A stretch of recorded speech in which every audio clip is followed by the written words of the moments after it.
పరిశుద్ధుడు, ప్రేమగల తండ్రి, కృపగలిగిన దేవా, దయగలిగిన దేవా, ప్రారంభ ప్రార్థన మొదలుకుని పాటల ద్వారా చెప్పడం సాక్ష్యములు బట్టి మీ నామానికి మహిమ తెచ్చుకున్నారు. మరి ఈ సమయంలో నీ వాక్య పాద సన్నిధికి వచ్చాం ప్రభా. నీ వాక్యము చేత అయ్యా మాతో అందరితో మీరు మాట్లాడండి, మమ్మల్ని బలపరచండి. నీ వాక్కు బయలువెడలని తోడనే చీకట్లో ఉన్న వారికి అది వెలుగునిచ్చిన నీ వాక్యంలో రాయబడి ఉంది ప్రభా. అయ్యా నీ వాక్యం జుంటితే నీ దారుల కంటే మధురమైనదని, నీ వాక్యం నా పాదములకు దీపము, నా త్రావుకు వెలుగని భక్తులు అనుభవపూర్వకాల్లో నుంచి ప్రభ మాట్లాడుతూ వస్తున్నారు.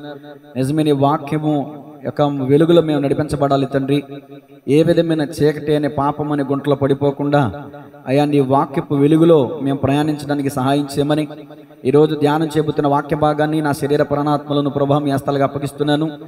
అయ్యా అలనాడు ప్రత్యక్షపు గుడారాన్ని మహింపరిచి ఇజ్రాయేలుతో మీరు మాట్లాడినట్లుగా ఈనాడు ఈ మట్టి గుడారాన్ని మహింపరిచి నాతోనూ, ఇదిగో అయ్యా స్థానిక బిడ్డలందరితోనూ, అలాగే యూట్యూబ్ ద్వారా వీక్షిస్తున్న వారందరితోనూ మీరే మాట్లాడతారని యేసే నామములో స్తుతించి ప్రార్థించి అడిగి వేడుకొంచున్నాము తండ్రి, ఆమె.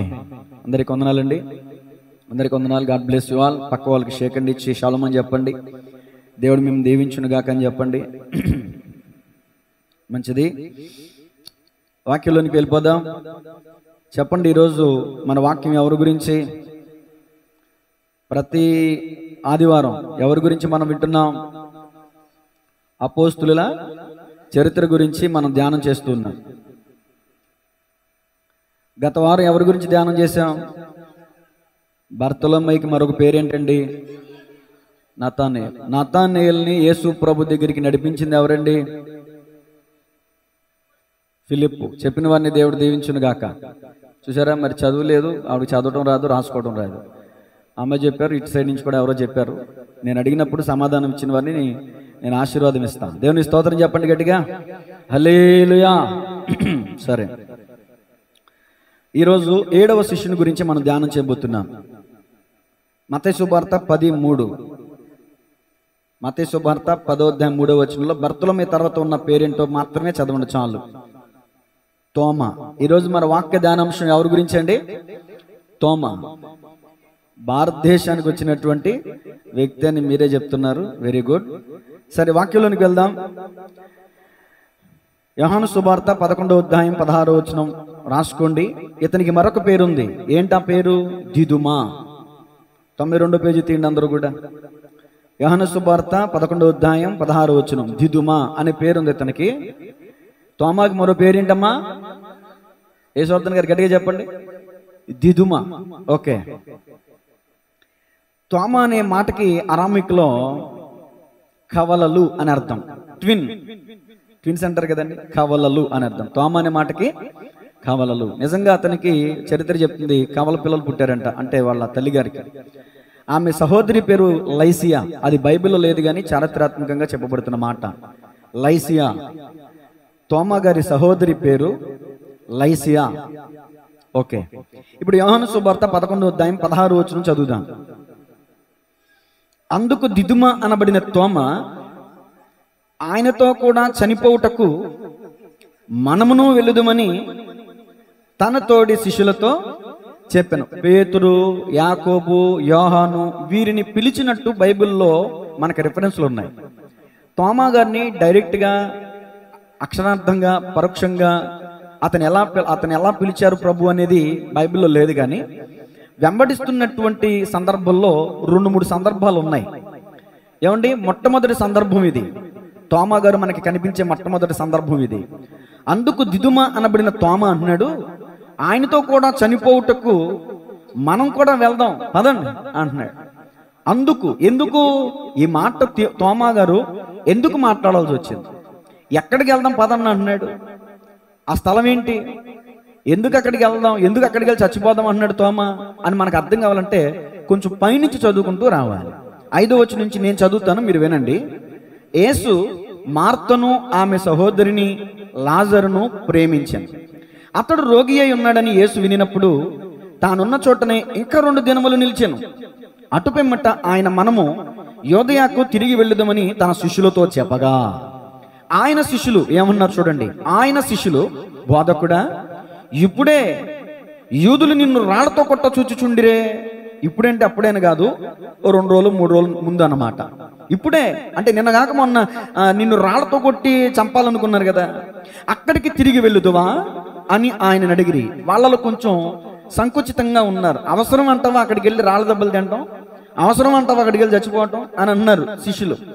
అందుకు యేసు, పగలు 12 గంటలు ఉన్నవి కదా, ఒకడు పగటి వేళ నడిచిన ఎడల ఈ లోకపు వెలుగును చూచును గనుక తొట్రుపడాడు. అయితే రాత్రి వేళ ఒకడు నడిచిన ఎడల వానియందు వెలుగు లేదు గనుక వాడు తొట్రుపడునని చెప్పాను.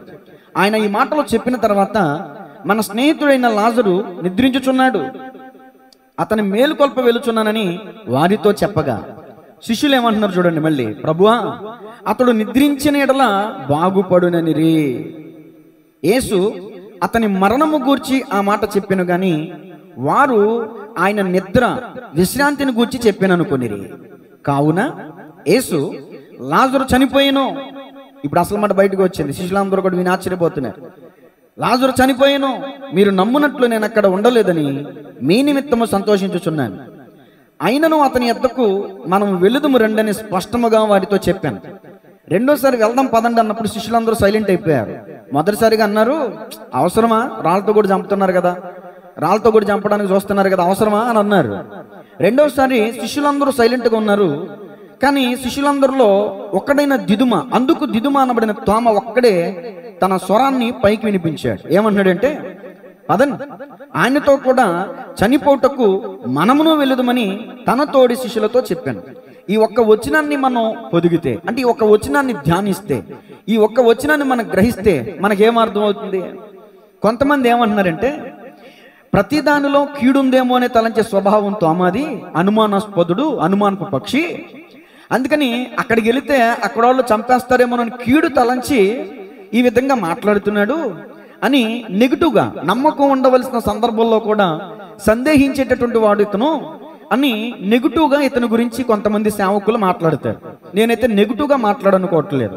పదం 10 విధాలు, ఎన్నోసార్లు చెప్తాను, పదం 10 విధాలు. వాళ్ళకి అర్థమైంది ఏంటంటే, నడవండి, ఈయన చచ్చిపోతాడు, ఈయనతో పాటు మనం కూడా చచ్చిపోతాం అని వ్యంగ్యంగా మాట్లాడినట్టుగా కొంతమంది తమ ఆలోచన పూర్వకంగా మాట్లాడుతున్నారు.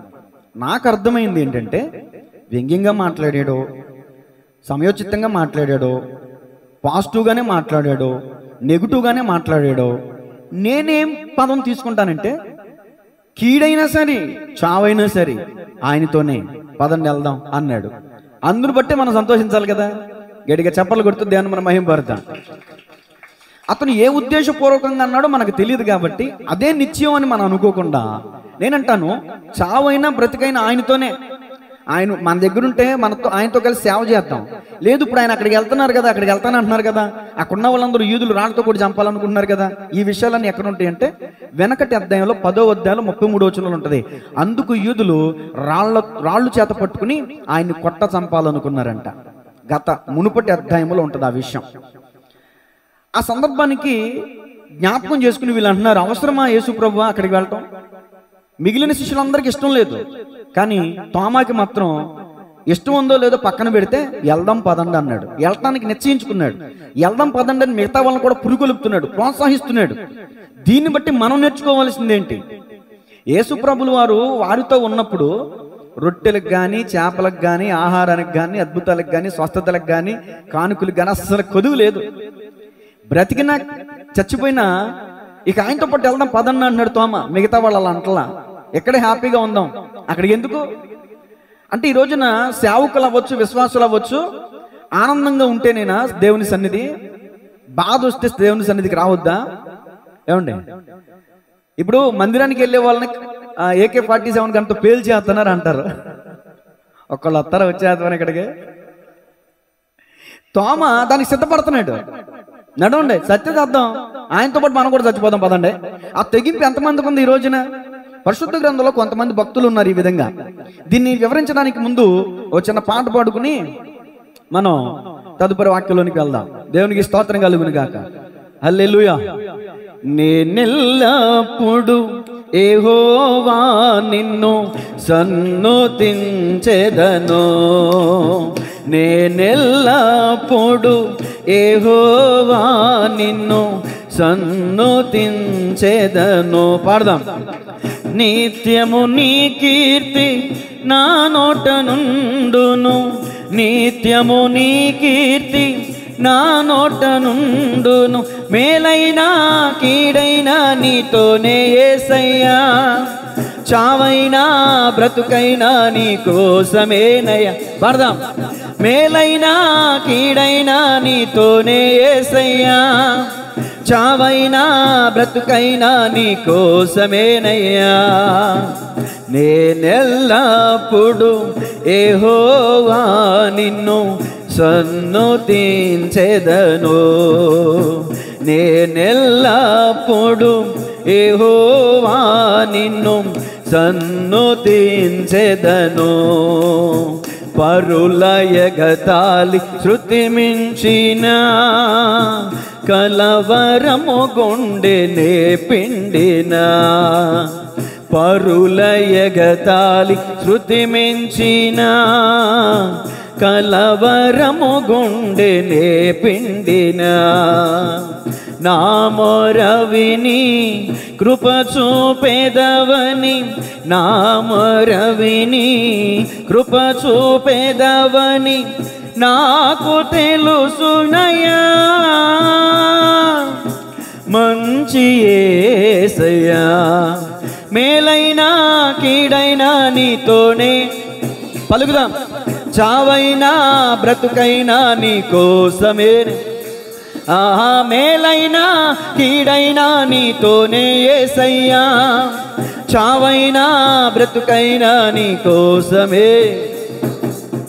నేనెల్లప్పుడు యెహోవా నిన్ను సన్నుతించెదను, నేనెల్లప్పుడు యెహోవా నిన్ను సన్నుతించెదను. శ్రమలు చెలరేగి బెదిరించిన ఎముకలకు చేటునే తెచ్చి. రెండు చేతులతో చప్పట్లు కొట్టాలి. శ్రమలు చెలరేగి బెదిరించిన ఎముకలకు చేటునే తెచ్చిన, ఆపదలలో విడిపించెదవని, ఆపదలలో విడిపించెదవని నాకు తెలుసునయ్యా. మంచి యేసయ్యా, మేలైనా కీడైనా నీతోనే యేసయ్యా. పాడదాం. చావైనా బ్రతుకైనా నీ కోసమేనయ్యా. ఆహా, మేలైనా కీడైనా నీతోనే, చావైనా బ్రతుకైనా నీ కోసమేనయ్యా. నేనెల్లప్పుడు యెహోవా నిన్ను సన్నుతించెదను, నేనెల్లప్పుడు యెహోవా నిన్ను. హల్లెలూయా. మనం ఏం చేయాలంటే ఎల్లప్పుడు మనం పేరుకు పాడతాం ఒక పాట, దేవుణ్ణి స్తుతించుడే అప్పుడప్పుడు. ఎప్పుడెప్పుడు? ఇందుని బట్టి అన్నాడు ఒక ఆయన, క్రైస్తవులు అబద్ధాలు ఆడరు కానీ పాడతారంట. ఏం చేయాలంటే అబద్ధాలు ఆడరు కానీ పాడతారంట. అప్పుడప్పుడు స్తుతిస్తారు, ఎల్లప్పుడూ స్తుతిస్తారని పాట పాడతారంట. ఒక ఆమె పాట పడుతుందంట, నీ ధనమో నీ ఘనమో ప్రభు యేసుడే. ఏనాడు ఇవ్వలేదంట. పాస్టర్ గారు పాట అడిగారంట, అమ్మ ఏనాడన్నా నువ్వు దేవునికి ధనం ఇచ్చావని అడిగితే నేనేమన్నాను పాస్టర్ గారు, మీరు సరిగ్గా విన్నారా? నీ ధనము అన్నా, నా ధనం అన్నానా? ఎంత తెలివిగా పాడతారండి. కాబట్టి గమనించాలి. నేను ఎల్లప్పుడూ యెహోవాను సన్నుతించేదను అంటున్నాడు భక్తుడు. ఎల్లప్పుడు అంటే దాని అర్థం ఏంటి? సంతోషంగా ఉన్నప్పుడే కాదు, బాధలో కూడా. 5 రొట్టెలు 2 చేపలు పంచిపెట్టినప్పుడు కాదు, రాళ్ళు పెట్టి కొట్టినప్పుడు కూడా. అంటే స్వస్థత సభలు, అద్భుత సభలో, సువార్త కుడికిలకైనా పాల్గొనేది, రాళ్ళు పెట్టి కొట్టే సభలకు వెళ్ళరా? వీళ్ళకి ఏ మీటింగ్స్ అంటే ఇష్టం? 12 గంపలు ఎత్తిన సభలు అంటే ఇష్టం. అలాంటి సభల్లో అయితే ఉంటారు, పంచి పెడతారు, తింటారు, దాచుకుంటారు, అన్ని బాగానే ఉంటాయి. రాళ్ళు పెట్టి కొడుతున్నారంటే మాత్రం శిష్యులందరూ జంకారు. అవసరమా? ఇప్పుడే కదా రాళ్ళతో కొట్ట చంపాలనుకున్నారు వాళ్ళు. అక్కడికి వెళ్తామేంటి? మళ్ళీ అదే ప్రాంతానికి వెళ్తామేంటి? భయపడిపోతున్నారు. కానీ తోమ మాత్రం, అయ్యా అలాగ అనొద్దు, వెళ్దాం పదండి ఆయనతో పాటు, చెత్త చదువుదాం, ఆయనతో పాటు బతికితే బతుకుతాం, ఆయనతో పాటు వెళ్దాం పద. ఎంతమంది ఈ రోజున ఇలాంటి ఆలోచన కలిగి ఉన్నారు? మీ హృదయాన్ని ఒకసారి పరిశీలన చేసుకోండి. నా మట్టుకు నేను నా హృదయాన్ని నేను పరిశీలన చేసుకోవాలి. చావైనా బ్రతుకైనా దేవుని కోసం నిలబడగలమా అనేటటువంటి ప్రశ్న మనల్ని మనం వేసుకుంటే ఖచ్చితంగా నిలబడలేము. మరణం వచ్చేసరికి, పేకల మీద కత్తి వచ్చేసరికి యేసుప్రభు ఎవరో తెలియదు అంటాం మనం. అవునా కదండి? చిన్న చిన్న పిల్లలు సైతం, చంటి పిల్లలు సైతం, సండే స్కూల్ పిల్లలు కూడా తుపాకీ పెడితే అన్నారంట యేసే నా రక్షకుడని. ఆ తుపాకీ గుండికి దెబ్బ గాయమై చచ్చిపోయారంటండి దేవుని స్తుతించి, సండే స్కూల్ పిల్లలతో సహా. ఈ రోజున మన విశ్వాసం ఎంతవరకు అంటే అద్భుతాల వరకే, స్వస్థతల వరకే, గారిడిల వరకే, రాళ్ల దెబ్బల వరకు కాదు. దేవునికి వాక్యం చెప్తుంది హెబ్రీ పత్రికలో, మీరు రక్తం కారునంతగా మీరు ఎప్పుడూ శ్రమ పడలేదంట. దేవుని కోసం నేను జీవిస్తాను, దేవుని ప్రేమిస్తున్నాను నోటి మాటలే కానీ కొంచెం శ్రమ వచ్చేసరికి, దేవుని నిమిత్తం కొంచెం శ్రమ వచ్చేసరికి బెదిరిపోయేటటువంటి వాళ్ళగా మనకు అనిపిస్తున్నామంట. ఏమండి? సర్వలోక జగద్రక్షకుడు వారితోనే ఉన్నాడు. ఏమండి? అనేక అపాయాల నుంచి తప్పించేవాడు ఆయనే. సముద్రంలో తుఫాను కలిగితే తుఫాను నిమ్మలించి కాపాడింది ఆయనే. దయ్యం పట్టిన వాడిని వదిలించింది ఆయనే. రక్తస్రావం కలిగిన స్త్రీ స్వస్థపరిచింది ఆయనే. పరమ వైద్యుడు ఆయనే, పరమ తండ్రి ఆయనే. ఆయన ప్రొటెక్షను. ఆయన మనతో ఉంటే మనకు భయం ఎందుకండి? అర్థమవుతుందండి ఆ మాట? శిష్యులకు భయం పడుతున్నారు కానీ తోమకి ఆ భయం లేదు. ఇక్కడ తోమ అంటున్నాడు, నడవండి ఆయనతో పాటు వెళ్దాం. చూడండి పరిశుద్ధ గ్రంథంలో ఫిలిప్పీ పత్రిక 1:21 నిజమైన క్రైస్తవుడు ఈ మాట మాట్లాడతాడు. నిజమైన క్రైస్తవుడు ఈ మాట మాట్లాడతాడు. నా మట్టుకైతే బ్రతుకుట క్రీస్తే, చావైతే నేను మేము అందరూ ప్రశ్న అడుగుతాను. చెప్పండి, చావును బట్టి మన వాళ్ళందరూ కీడు అని ఉద్దేశిస్తారు, చావుని కీడు అని ఉద్దేశిస్తారు. కానీ పౌలు అంటాడు చావు లాభం అంటాడు. లాభం ఏంటి? ఇప్పుడు 10,000 రూపాయలు ఒక ఉద్యోగస్తునికి ప్రమోషన్ వచ్చింది, కొంచెం పై ఆఫీసర్ అయ్యాడు, 25,000 రూపాయలు వచ్చినాయి. అక్కడ అతనికి లాభం. ఒక ఉద్యోగస్తుడికి ప్రమోషన్ వస్తే ఆ ప్రమోషన్ ఆ ఉద్యోగస్తునికి ఏం కుదుర్చేస్తుంది? లాభాన్ని చేకూరుస్తుంది. ఇక్కడ పౌలు గారు చచ్చిపోతే లాభం అంటున్నారేంటి అంటే, ఇక్కడ భూమి మీద బ్రతికితే ఆయన పని చేస్తాను, ఈ లోకంలో ప్రభునందు నిద్రిస్తే ఆయన దగ్గర కళ్ళు తెరుస్తా, అది నాకు లాభమే. ఇక్కడ ఉంటే ఆయన సేవ చేస్తాను, చచ్చిపోతే ఆయనతో ఉంటాను, ఇంకా అది నాకు లాభం అంటున్నాడు. ఈ భూమి మీద బ్రతుకు లాభం అంటలా, చావును లాభం అంటున్నాడు. ప్రసంగి 7:1 కూడా ఏమండి, ఒకని జన్మదినము కంటే మరణదినమే. ఈ లోకస్తులకి మరణం అనేది కీడు, కానీ క్రైస్తవులమైన మనకి మేలు. ఏంటండి మేలు?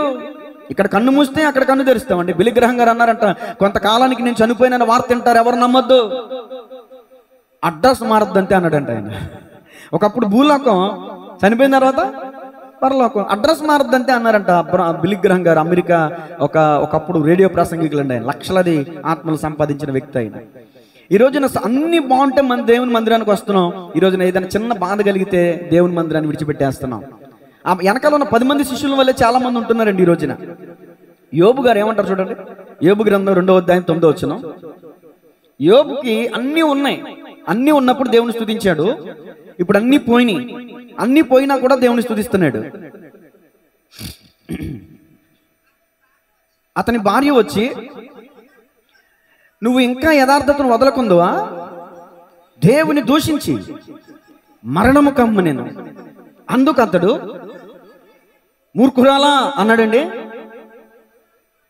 మూర్ఖురాలు మాట్లాడినట్లు నీవు మాట్లాడుచున్నావు, కనుక మనము దేవుని వలన మేలునే అనుభవించుదుమా, కీడును అనుభవింప తాగామా.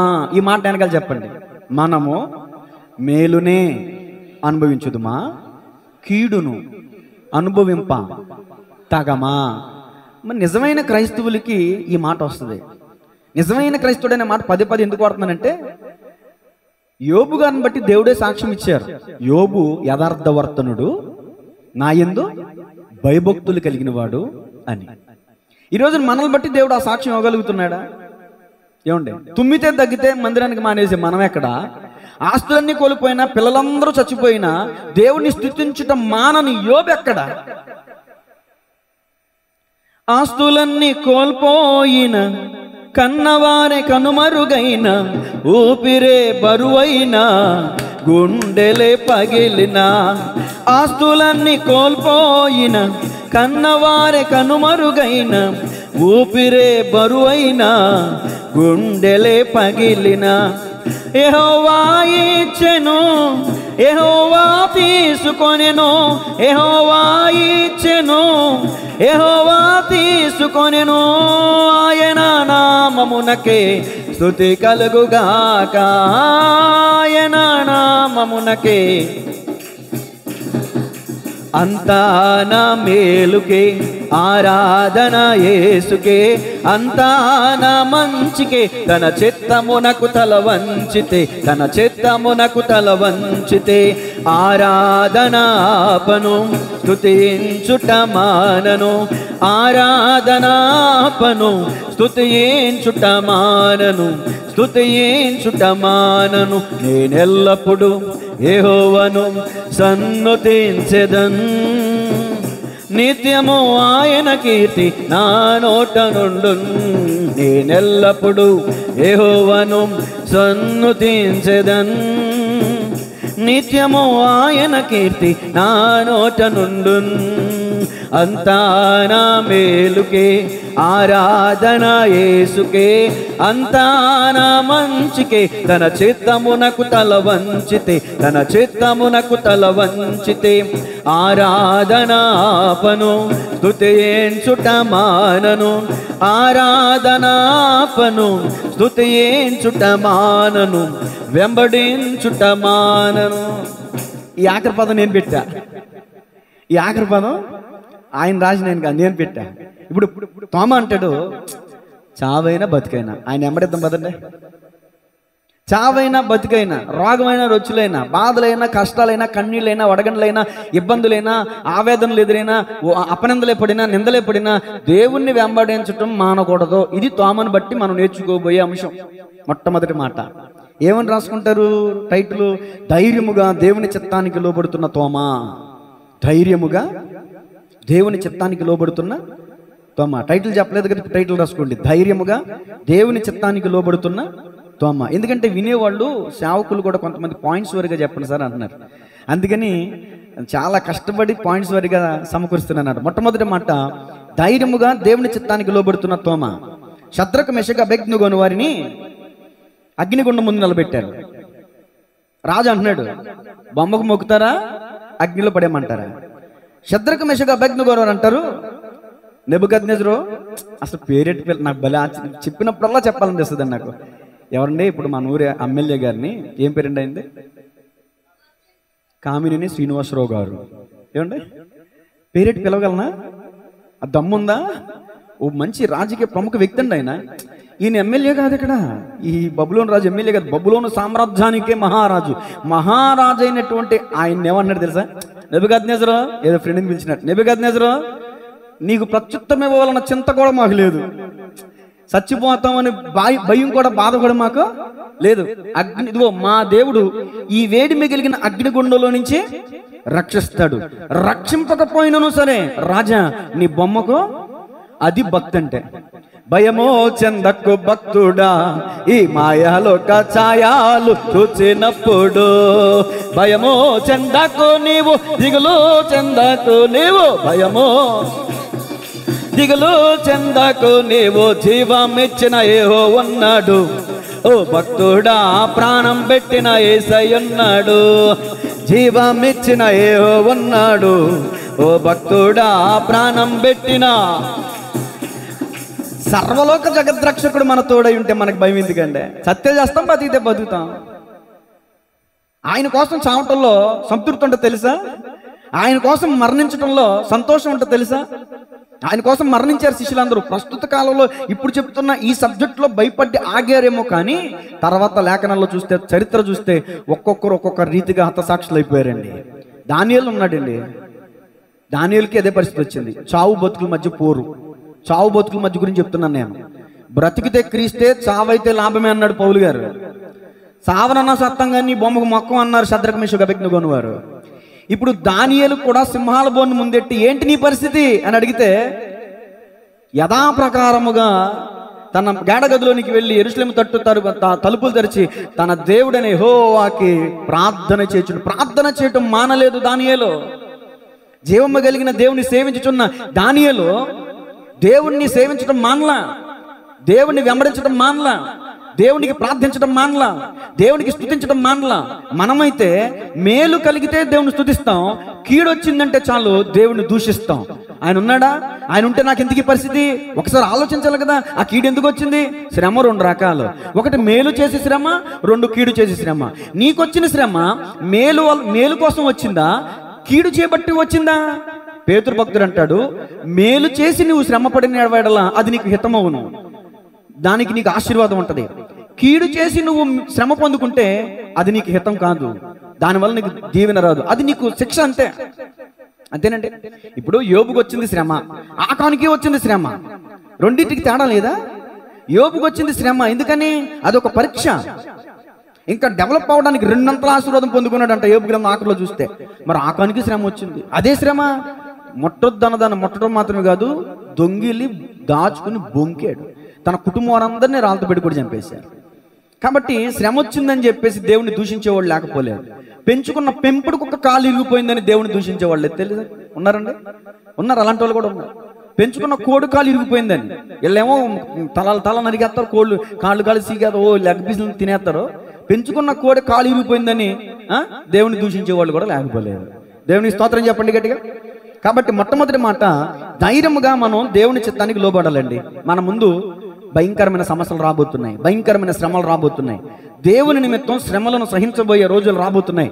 ఒకప్పుడు క్రీస్తు శతాబ్దం అంటే క్రీస్తు శకం ఆయన ఉన్నప్పుడు ఏ విధమైన పరిస్థితులు ఉన్నాయో, ఆయన పునరుద్ధానుడైన తర్వాత శిష్యులు ఏ విధంగా చెదరగొట్టబడ్డారో, ఏ విధంగా హింసలు చెలరేగినాయో, ఏ విధంగా శ్రమలు చెదరేగినాయో, అలాంటి శ్రమలు అలాంటి హింసలు రాబోతున్నాయి, మనం చూడబోతున్నాం. దైవజనుడిగా చెప్తున్నాను, ఆల్రెడీ మన దేశంలో వచ్చినాయండి. మన దేశంలోకి వచ్చినాయి, మన దేశంలో కొన్ని రాష్ట్రాల వరకు వచ్చింది, మన రాష్ట్రంలో కూడా చాప కింద ఇలా పాగుతుంది. రేపు అనే రోజున నీ విశ్వాసం ఏంటి? ఈ రోజు అంతా బాగానే ఉంది కదా అని మందిరానికి వస్తున్నావు, దేవుని వాక్యం వింటున్నావు, వాక్యానుసారంగా జీవిస్తున్నావు. రేపు అనే రోజున నీ పేక మీదకి కత్తి వస్తే దేవుడు లేడని విడిచిపెడతావా, ఆయన వెంబడిస్తావా? తోమ అంటాడు, చావైనా బతికైనా ఆయనతోనే. అయ్యా నడు, నీ వెనకాల మేము వస్తాం, అయ్యా పదండి, అయ్యా పదండి, ఆయన బతుకుంటే బతుకుతాం, ఆయనతో పాటు లేకపోతే మనం కూడా చచ్చిపోతాం పదండి అని పక్కన వాళ్ళని ప్రోత్సహిస్తున్నాడు తోమ. నీవు నేను అలా ఉండాలని దేవుని నామముపేట తెలియజేస్తున్నాను. కీడైనా కూడా వెనుకాడలేదు తోమ, కీడైనా కూడా వెనుకాడలేదు తోమ. రెండో మాట రాసుకోండి, రెండో మాట యోహాను సువార్త 14వ అధ్యాయం 5వ వచనం. తన సందేహాన్ని నివృత్తి చేసుకున్న తోమ. టైటిల్ రాసుకోండి, తన సందేహాన్ని నివృత్తి చేసుకున్న తోమ. యోహాను సువార్త 14వ అధ్యాయం ఇప్పుడు చదవమ్మా. అందుకు తోమ, ప్రభువా ఎక్కడికి వెళుచున్నావో మాకు తెలియదే, ఎందుకన్నాడు ఈ మాట? ఇప్పుడు ఈ మాట అర్థం కావాలన్నా మళ్ళీ మనం కొంచెం పైకి వెళ్ళాలి. ఇప్పుడు పైనుంచి నేనే చదువుతాను, వినండి. మీ హృదయమును కలవరపడనీయకండి. ప్రభు ముందే చెప్తున్నాడు, మీ హృదయాల్ని కలవరపడనీయకుడి. దేవుని యందు విశ్వాసం ఉంచుచున్నారు, నా యందును విశ్వాసం ఉంచుడి. నా తండ్రి ఇంట అనేక నివాసములు కలవు, లేని ఎడల మీతో చెప్పుదును. మీకు స్థలము సిద్ధపరచ వెలుచున్నాను. నేను వెళ్ళి మీకు స్థలము సిద్ధపరచిన ఎడల నేనుండు స్థలంలో మీరును ఉండులాగున మరలా వచ్చి నా యొద్ద ఉండుటకు మిమ్మును తీసుకొని పోవదును. నేను వెళ్ళుచున్న స్థలమునకు మార్గం మీకు తెలియనని చెప్పాను. అప్పుడు అందుకు తోమ, చాలా మంది ఉన్నారు అక్కడ శిష్యులు, కానీ అందరూ పిన్ డ్రాప్ సైలెంట్ గా ఉన్నారు. కానీ తోమ ఒక్కడే స్వరమెత్తి మాట్లాడుతున్నాడు. అందుకు తోమ, ప్రభువా ఎక్కడికి వెళుచున్నావో మాకు తెలియదే, ఆ మార్గం ఎలాగో తెలియనని ఆయనను అడుగగా యేసు ప్రభువారు అంటున్నారు 6వ వచనం, నేనే మార్గమును సత్యమును జీవమును, నా ద్వారానే తప్ప ఎవడును తండ్రి యొద్దకు రాడు అని సమాధానం ఇచ్చారు. ఈ రోజున ఈ ఒక్క చిన్న మాట ఎంత అద్భుతమైన వర్తమానమో తెలుసా? ఎంతమంది అనేక మంది సందేహాలకి నివృత్తో తెలుసా? తోమ ఎలాంటోడు చెప్తాను ఈ రెండో మాటలో, జాగ్రత్తగా రాసుకుంటే రాసుకోండి. ముక్కుసూటి వ్యక్తి, చాలా టైటిల్స్ పెట్టవచ్చు అతనికి. నెంబర్ 1 ఏం చెప్పాను? తన సందేహాన్ని నివృత్తి చేసుకున్న తోమ. ఇప్పుడు నేను వాక్యం చెప్తున్నానండి, వాక్యం చెప్తున్నప్పుడు ఏదో మీకు సందేహం వచ్చింది, అడగాలనిపిస్తుంది, అడగట్లా. అందరూ ఏమనుకుంటారో, వాక్యం చెప్తున్నప్పుడు మధ్యలో లేచి అడిగితే ఆ పాస్టర్ గారు ఏమని అనుకుంటారేమో, తర్వాత అడుగుదాంలే అని కొంతమంది తెలిసినట్టుగా సైలెంట్గా అందరితో పాటు గుంపులో ఏదో అన్నట్టు కూర్చుంటారు. అలా కూర్చునేవాడు కాదు తోమ. మీ అందరూ వాక్యాన్ని వింటున్నారు కదా, అర్థమైతే అర్థమైందని చెప్పాలి, లేకపోతే లేదని చెప్పాలి. ఇప్పుడు నేను అడుగుతాను, చెప్పండి, ఇంతవరకు చెప్పిన వాక్యం మీకు అర్థమైందా? కొంతమందికి అర్థం కాకపోయినా అర్థమైంది అంటారు. అలాంటోడు కాదు తోమ. చెప్పే ప్రసంగాన్ని అర్థం చేసుకోవాలి. అక్కడున్న శిష్యులందరూ కూడా మీకు అందరికీ తెలుసు అంటే తెలుసు అన్నట్టే కూర్చున్నారు. వీళ్ళందరూ కూడా మాకు ఎప్పుడు తెలియదే, ఆ ప్లేస్కి మమ్మల్ని ఎప్పుడు తీసుకెళ్ళలేదని డౌట్ వచ్చి వెంటనే ప్రభువా మాకు తెలియదే అని వెంటనే అడిగేశాడు. కొంతమందిలో మనలో కూడా కొంతమంది స్వరమెత్తి మాట్లాడగలిగిన వాళ్ళు ఉన్నారు. ఏమంటే పేర్లు ఎందుకు మీకు కూడా తెలుసు. సిగ్గు లేకుండా, అంటే దాని అర్థం ఏంటంటే సిగ్గుపడకుండా, నన్ను క్షమించాలి, ముందు మాట మాట్లాడకూడదు, సిగ్గుపడకుండా, దేవుని సన్నిధిలో ఉన్నామన్న భయం కూడా లేకుండా, వాక్యం పట్ల ఆసక్తితో, నేర్చుకోవాలనే తృష్ణతో, తపనతో, పాస్టర్ గారు ఇదేంటి అని అడిగేవాళ్ళు కొంతమంది ఉంటారు మందిరంలో. అలా అడిగినా నేను బాధపడను, అడగాలి. దేవునికి స్తోత్రం చెప్పండి గట్టిగా. ఇక్కడ గమనిస్తే ముక్కుసూటి వ్యక్తిగా కనిపిస్తుంది. ఏది దాచుకునే వ్యక్తి కాదు, కపటం లేనివాడు, తనకు తెలియని సంగతుల్ని తెలిసినట్టుగా నటించేవాడు కాదు, తనకు అర్థం కాని విషయాన్ని అర్థమైనట్టుగా నటించేవాడు కాదు. అర్థం కాకపోతే అడిగి గీప్తి ఇప్పుడు ప్రాక్టీస్ అవుతుంది, ట్రైనింగ్ అవుతుంది చక్కగా. తన డాక్టర్లు వచ్చి ఇలా చేయాలమ్మని చెప్తారు. అర్థం కాకపోయినా అందనుకో, అక్కడ ఏదైనా ఇంకా ప్రమాదం జరిగిపోద్ది. ఏజరాక్తం చాలా కత్తులు కట్టర్లు ఉంటాయి ఆ పిల్లల చేతిలో. చాలా కోర్సి చాలా ట్రైనింగ్ చేయాల్సి వస్తుంది. అర్థం కాకపోతే డాక్టర్ గారు చిన్న నరమా పెద్ద నరమా, చిన్న పేగా పెద్ద పేగా అని అడగాలి. ఆ పేగ అన్నాడు కదా, నువ్వు పేగ కట్ చేసావు అనుకో, ఏమైంది అసలు పోతే కొండ నాలుగు మంది అయితే ఉన్న నాలుగు పోయినట్టు అన్నది. అడగాలి, డాక్టర్ గారు ఖచ్చితంగా అడగాలి. అలాగే మీరు వింటున్నప్పుడు కూడా, సందేశం వింటున్నప్పుడు మీకు అర్థం కాకపోతే అందరిలో అడగడానికి అభ్యంతరం అయితే అందరూ వెళ్ళిపోయిన తర్వాత కూర్చుని పాస్టర్ గారు ఈరోజు వాక్యం చెప్పారు, ఈ వాక్యంలో నాకు ఈ సందేహం ఉంది. సందేహం రావటం తప్పు కాదు, సందేహంతో ఉండిపోతేనే తప్పు. నేనంటాను సందేహిస్తాడేమో తోమా, సందేహంతో ఉండిపోడు, అడిగి నివృత్తి చేసుకునేవాడు తోమా. దేవుని స్తోత్రం చెప్పండి గట్టిగా. అప్పుడు యేసుప్రభులు వారు ఇచ్చిన ఈ సమాధానాన్ని వివరిస్తే కొన్ని గంటల ప్రసంగం పడుతుంది. నా సబ్జెక్టు తోమానే, యేసుప్రభులు వారు చెప్పిన సమాధానం కాదు, కానీ చిన్నగా మాట్లాడి చెప్తాను, ఎందుకంటే ప్రస్తుత కాలానికి కూడా సరిపోల్చదగిన మాట కాబట్టి. యేసుప్రభులు వారు ఏమన్నారు? నేనే మార్గం, నేనే సత్యం, నేనే జీవం, నా ద్వారా తప్ప ఎవడును దేవుని యొద్దకు రాలేడు. ఈ మాట అనేక చోట్ల రాస్తాం. నేను కూడా ఒకప్పుడు ఇక్కడ రాశాను, బయట కూడా రాయించాను. చాలా మంది గోడల మీద, కరెంటు స్తంభాల మీద, గేట్ల మీద ఇదే మాట రాస్తారు, నేనే మార్గం సత్యం జీవం. చాలా మంది అంటున్నారు, ఏమంటే అనేవాళ్ళు తెలియక అంటున్నారు. క్రైస్తవులు కూడా అంటున్నారు కొంతమంది, మేము మతం పుచ్చుకున్నాం, మేము మతంలో దిగిపోయాం, మేము మతంలో దిగాం. ఏసు రక్తం, ఇంకో మాట అనాలనిపిస్తుంది కానీ అనకూడదు సేవకుడిగా. యేసుప్రభులు వారు మతాన్ని స్థాపించడానికి రాలేదు ఈ భూమి మీదకి. యేసుప్రభులు వారు నేనే మతం అని అనలా, నేనే మార్గం అని అన్నారు. క్రైస్తవం అనేది ఒక మార్గం, ఎక్కడికి ఆయన్ని చేరుకోవడానికి ఆయనే ఒక మార్గం. ఆయనే ఈ భూమి మీదకి వచ్చి ఆయన వీపుని దారిగా చేశాడని యెషయా గ్రంథంలో రాయబడి ఉంది. నేనే మార్గం, నేనే సత్యం, నేనే జీవం. ఆనాడు చూడండి, కొన్ని విగ్రహాలకి పేర్లు పెట్టి డయానా, బయలు, కెమోషు, బయలు అనే మాటకి యజమాని అని అర్థం. ఆ విగ్రహాలకి బయలు, డయానా, కెమోషు అని పేర్లు పెట్టి వాటిని ఆరాధించేవాళ్ళు. వాళ్ళకి తెలీదు అవి జీవం లేనివి, ఒట్టి విగ్రహాలు, మాయా స్వరూపములని. యేసుప్రభులు వారు అంటున్నారు, ఒట్టివి మాయా స్వరూపాలైన అవి కాదురా బాబు, నేను మీకు పరలోకానికి తీసుకుని వెళ్ళేది, జీవం కలిగిన నేను మిమ్మల్ని పరలోకానికి తీసుకుని వెళ్ళేవాడిని అంటున్నాడు ఆయన. దేవునికి స్తోత్రం చెప్పండి గట్టిగా. ఈ రోజున మీరు కూడా పూర్తిగా దేవుని యందు విశ్వాసం ఉంచితే ఆయన్ని వెంబడించండి. విశ్వాసం ఉంచి ఉంచనట్టుగా మందిరానికి వచ్చి మీరు కూడా లోకస్తులు ఈ మాట మాట్లాడతారు. ఇది పాజిటివ్గా వినటానికి బాగానే ఉంటుంది. మా దృష్టిలో అందరూ ఒకటే, అందరూ దేవుళ్ళే, మంచిది, ఆ మాటకి నేను ఓటేస్తాను. ఏమంటే ఎంతవరకు? అంతవరకే. వాళ్ళ మనోభావాలు దెబ్బతినకుండా, వాళ్ళకి మనకి ఘర్షణ పెరగకుండా ఉండడం కోసం బాగా చెప్పారండి, మంచిగా చెప్పారు అంటాం అంతే. కానీ దాన్ని నిజంగా మనం ఒప్పుకుంటే ఎలా కుదురుద్ది? నువ్వు క్రైస్తవుడే కాదు, నువ్వు దేవుని మందిరానికి వచ్చి దేవుని యందు విశ్వాసం ఉంచి బాప్తిసం తీసుకుని ప్రభు బలలో పాలుపంపులు పొందుతూ ఆయనే దేవుడు నువ్వు విశ్వసించినప్పుడు అందరూ ఒకటే నువ్వు అంటావంటే నువ్వు మూర్ఖురాలివి, విశ్వాస భ్రష్టురాలివి. చాలా మంది అలాగే ఉంటారండి, అన్ని తెలిసినట్టు బిల్డప్ ఇచ్చేస్తారు. వాక్యం అంతా వీళ్ళేదో పట్టి చదివేసినట్టు. సేవకుల కంటే ఎక్కువగా విశ్వాసులు కొంతమంది ఎలా మాట్లాడతారో తెలుసా? సేవకుని కంటే ఉన్నతమైన స్థాయిలో మాట్లాడేస్తూ ఉంటారు. అందరూ ఒకటే, అందరూ ఒకటే. అది కొంతమంది మనుషులు మెప్పు కోసం మాట్లాడే మాటలు అవి. మనం దేవుణ్ణి మెప్పించే వారిగా ఉండాలా, మనుషులు మెప్పించే వారిగా ఉండాలా? దేవుని మెప్పించే వారిగా ఉండాలి. నువ్వు కూడా అవిశ్వాసంగా, అవిశ్వాసులతో పాటు, అన్యులతో పాటు నువ్వు కూడా కలిసి ఎటువంటి తడ్డుమంటున్నావంటే నీది సరైన విశ్వాసం కాదు. నా విశ్వాసం ఏంటి? దేవుడు ఒక్కడే, ప్రభు ఒక్కడే, తండ్రి ఒక్కడే, విశ్వాసం ఒక్కటే. లేఖనం అనేక చోట్ల రిఫరెన్స్లు ఘోషిస్తున్నాయి కదండి, ప్రభు ఒక్కడే, విశ్వాసం ఒక్కటే. మరి అందరూ ఒకటే, నువ్వు ఎలా అనగలుగుతున్నావు? మతం గురించి ఒక భక్తుడు అన్నాడు, మతం అనేది మొత్తు మందు లాంటిది అన్నాడు. చెప్పండి, మతం అనేది మనిషిని ఎలా చేస్తుందంటే మత పిచ్చోడికి లాగా చేస్తుంది. పిచ్చి పట్టిన భ్రష్ట స్వభావాన్ని తీసుకొస్తుంది. మతం గొడవలు తీసుకొస్తుంది. మతం రెచ్చగొట్టే పనులు చేస్తుంది. మతం చిచ్చు పెట్టే పనులు చేస్తుంది. యేసు ప్రభుల వారు మతాన్ని స్థాపించడానికి రాలాం, పరలోకానికి మార్గంగా వచ్చాడు ఆయన. దేవుని స్తోత్రం చెప్పండి గట్టిగా. అదే మాట చూడండి, యోహాను సువార్త 3వ అధ్యాయం 36వ వచనం. యోహాను సువార్త 3వ అధ్యాయం 36వ వచనం.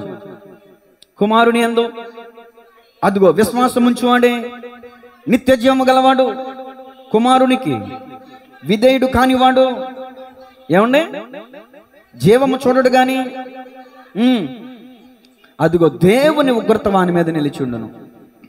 ఎవరండి నిత్య జీవానికి అర్హులంటే ఆయన యందు విశ్వాసం ఉంచిన వారే నిత్య జీవానికి వారసులంట.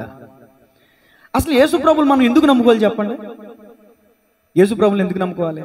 రోగాలు తీర్తాడనా, అప్పులు తీర్తాడనా, బాధలు తీసేస్తాడనా? దయమని గారు కొట్టండి, చప్పట్లు కొట్టండి, చిటికలు వేస్తున్నారంటే.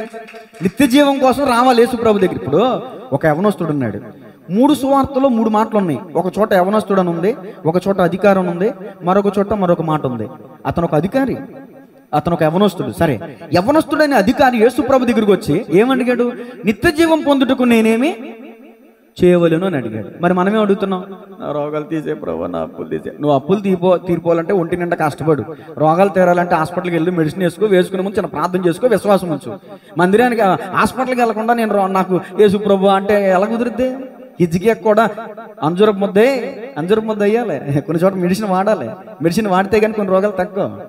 కొన్ని చోట్ల యేసు ప్రభులో తన నోటి మాట ద్వారానే బాగు చేశాడు, కొన్ని చోట్ల బాగుపరచలా. కొంతమంది మొండి విశ్వాసులు ఉంటారని అలాంటి వాళ్ళ కోసమే ఉమ్మేసి దాన్ని బురద చేసి కంటికి రాయటం, అంజూరపు ముద్ద వేయమని యెషయాకి చెప్పటం, నువ్వు వెళ్ళి కొన్నిటికి వెళ్ళి కనుక్కోమని చెప్పటం. మరి ఈ సందర్భాలని ఎందుకంటే మొండి విశ్వాసం, నేను టాబ్లెట్ వేయను, నాకు విశ్వాసం ఎక్కువ, ఏసు రక్తమే చేయం. ఇక పాట పాడేస్తారు, ఇక తర్వాత పరదేశం అని పాట పాడేస్తారు. కాబట్టి దేవుని విశ్వాసం ఉంచండి. ఎందుకు దేవునికి వాక్యం చెప్తుంది, యేసు ప్రభు దగ్గరికి వచ్చి మనం ఏం అడగాలి? నిత్య జీవం కోసం నేను ఏం చేయాలి ప్రభు అని అడగాలి. నెంబర్ 1, ఆయన యందు విశ్వాసం ఉంచిన వాడు నిత్య జీవం కలిగిన వాడు, విశ్వసంపని వాడు దేవుని ఉగ్రతకు పాత్రుడు అవుతాడంట. ఇంకో మాట చదవండి, అపోస్తలుల కార్యాలు 4:12. చెప్పేసి నేను మరో మాటలకు వెళ్ళిపోతాను. చెప్పాను కదా, ఈ ఒక్క మాటని నేను వివరిస్తే చాలా ప్రసంగం అవుతుందండి. నేను ఈ మాటను తీసుకుంటలేదు సబ్జెక్టుగా.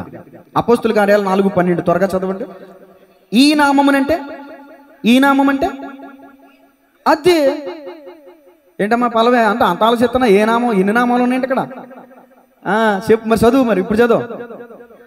ఈ నామముననే మనము రక్షణ పొందవలెను గాని ఆకాశము క్రింద మనుషులలో ఇయ్యబడిన మరి ఏ నామమును మనము రక్షణ పొందలేమనెను. యేసు నామము జయం జయము, సాతాను శక్తుల్ లయము.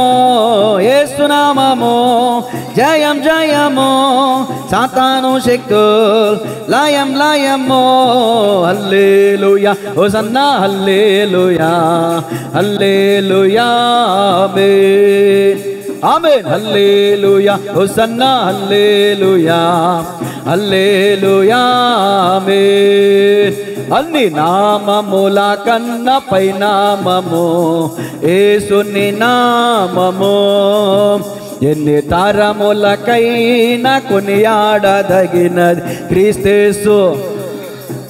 అన్ని నామముల కన్న పై నామము యేసుని నామము, ఎన్ని తరములకైనా క్రీస్తు నామము. హల్లెలూయా. యేసు దేవుడు కాదన్న వాళ్ళకి ఇచ్చిన రెఫరెన్స్లు అవి. ఇప్పుడు 3 మాటలకు వచ్చాయండి. ఇప్పుడు చెప్పండి, మొదటి మాట ఏంటమ్మా? తోమా. రెండో మాట ఏంటి? తన సందేహాన్ని నివృత్తి చేసుకున్న మీరు కూడా వాక్యం వింటున్నప్పుడు, సేవకులు వాక్యం చెప్తున్నప్పుడు అర్థం కానిదేదో అడిగి తెలుసుకోవాలి. అన్నీ అర్థమైనప్పుడు తల ఊపేసి వెళ్ళిపోతే మనం ఏం నేర్చుకోలేం, ఏం ధ్యానించలేం. సరే, 3 మాట రాసుకోండి. సహవాసంలో లేని తోమ.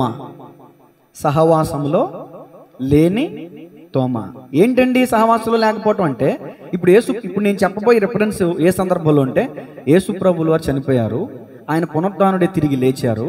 తిరిగి లేచిన తర్వాత ఆయన లేచినటువంటి ఆ ఆదివారం ఏదైతే ఉందో ఆ ఆదివారాన్న శిష్యులకి ప్రత్యక్షమయ్యాడు. ఆయన మొట్టమొదట మగ్దలేని మరికి ప్రత్యక్షమయ్యారు, తర్వాత చెప్తాను. ఈ శిష్యులు 10 మంది ఉన్నారండి. ఎంతమంది ఉన్నారు? ఎంతమంది అసలు వాస్తవానికి? 12 మందిలో ఒకడు ఇస్కరియోతు యూదా వెళ్ళి ఊరెట్టుకుని చచ్చిపోయాడు. ఇంకెంతమంది ఉన్నారు? 11 మందిలో ఇప్పుడు 10 మంది ఉన్నారు. ఒకడెవరు? తోమా. చూడండి, యోహాను సువార్త 20వ అధ్యాయం 24వ వచనం. యేసు వచ్చినప్పుడు 12 మందిలో ఒకడైన దిదుమ అనబడిన తోమా వారితో లేకపోయాను. ఎందుకు లేడు? యేసు ప్రభులు వారు ఉన్నప్పుడేమో చావైనా బతికైనా ఆయనతోనే పదండే అన్న ఆయన, మరి యేసు ప్రభులు వారిని పట్టుకున్నప్పుడు పారిపోయాడు. ఏమిటో పారిపోయాడు ఏంటంటే, పేతురు గారు కూడా మరణానికైనా సిద్ధమే అన్నాడు, కానీ ఆయన ఎరిగినని ఉమ్మారు బొంకాడు. మాటలే కోటలు దాటేస్తాయి. కార్యసాధకం అయ్యేసరికే ఎవరింటో బయటకు వస్తుంది. ఇంతకుముందు చెప్పిన రెఫరెన్స్లోనేమో కీడైనా సరే ఆయనతో పాటు వెళ్ళిపోదామన్న తోమ ఇప్పుడు 10 మంది కూడి ఒక గదిలో ఉన్నారంట. 10 మంది కలిసి ఒక గదిలో ఉన్నారు. ఇప్పుడు మనం ఒక 40 మంది ఉన్నామండి. ఇక్కడ ఏం జరుగుతుంది? ఆరాధన జరుగుతుంది. దేవుని సన్నిధి మన మధ్యలో ఉందా? ఓకే. 10 మంది ఉన్నారు. 10 మంది ఉంటే వారి మధ్యలో దేవుని సన్నిధి ఉంటుందా ఉండదా? ఎక్కడ 2-3 నా నామమును కూడి ఉంటారో వారి మధ్యలో నేను. ఇప్పుడు తోమ ఒంటరిగా ఉన్నాడు. వర్షిప్లో పాల్గొనలా, వర్షిప్లో లేడు. ఒకసారి ఇప్పుడైతే శాలం రాజు గారు వచ్చారు కానండి, ప్రతికూల పరిస్థితుల్లో ఒకసారి రాలేకపోయారు. ఆదివారం అంట పని చేస్తున్నప్పుడు అందరూ బైబిల్ ఎట్టుకు వెళ్తున్నారంట. ఈయన హృదయం పిండేస్తుందంట. అయ్యో, నేను ఈ టైంకి మందిరంలో ఉండాల్సి కదా, ఈ టైంకి దేవుని ఆరాధించాల్సి కదా అని. ఇప్పుడైతే దేవుని కృపను బట్టి మందిరానికి వచ్చారు. దేవుని స్తోత్రం, మంచిది. నేను అంటాను, ఒంటరిగా ఉంటూ బాధపడుతూ ఉంటే నీ దగ్గరికి ఏసే వస్తాడా? యేసు ప్రభులు వారు ఇప్పుడు తోమగారి దగ్గరికి వెళ్ళారా? 10 మంది ఉన్న చోటుకు వచ్చారా? ఎక్కడ 2-3 కూడి అది అక్కడికి వచ్చాడు ఆయన. తర్వాత కూడా తోమాకు వ్యక్తిగతంగా ఒంటరిగా ప్రత్యక్షం కాల. తర్వాత మాట చెప్తాను, అప్పుడు కూడా గుంపులో ఉన్నప్పుడే ప్రత్యక్షమయ్యాడు యేసు ప్రభులు వారు. సరే, ఈ మాటకు అర్థం ఏంటంటే, ఈ 3వ మాటలో 7 మాటలు చెప్తానండి. ఈ 3వ మాటలో ఎన్ని మాటలు? గబగబా రాసేసుకోండి, టకటక రాసేసుకోండి. సింపుల్గానే చెప్పుకుంటూ వెళ్తాను అవుట్లైన్స్.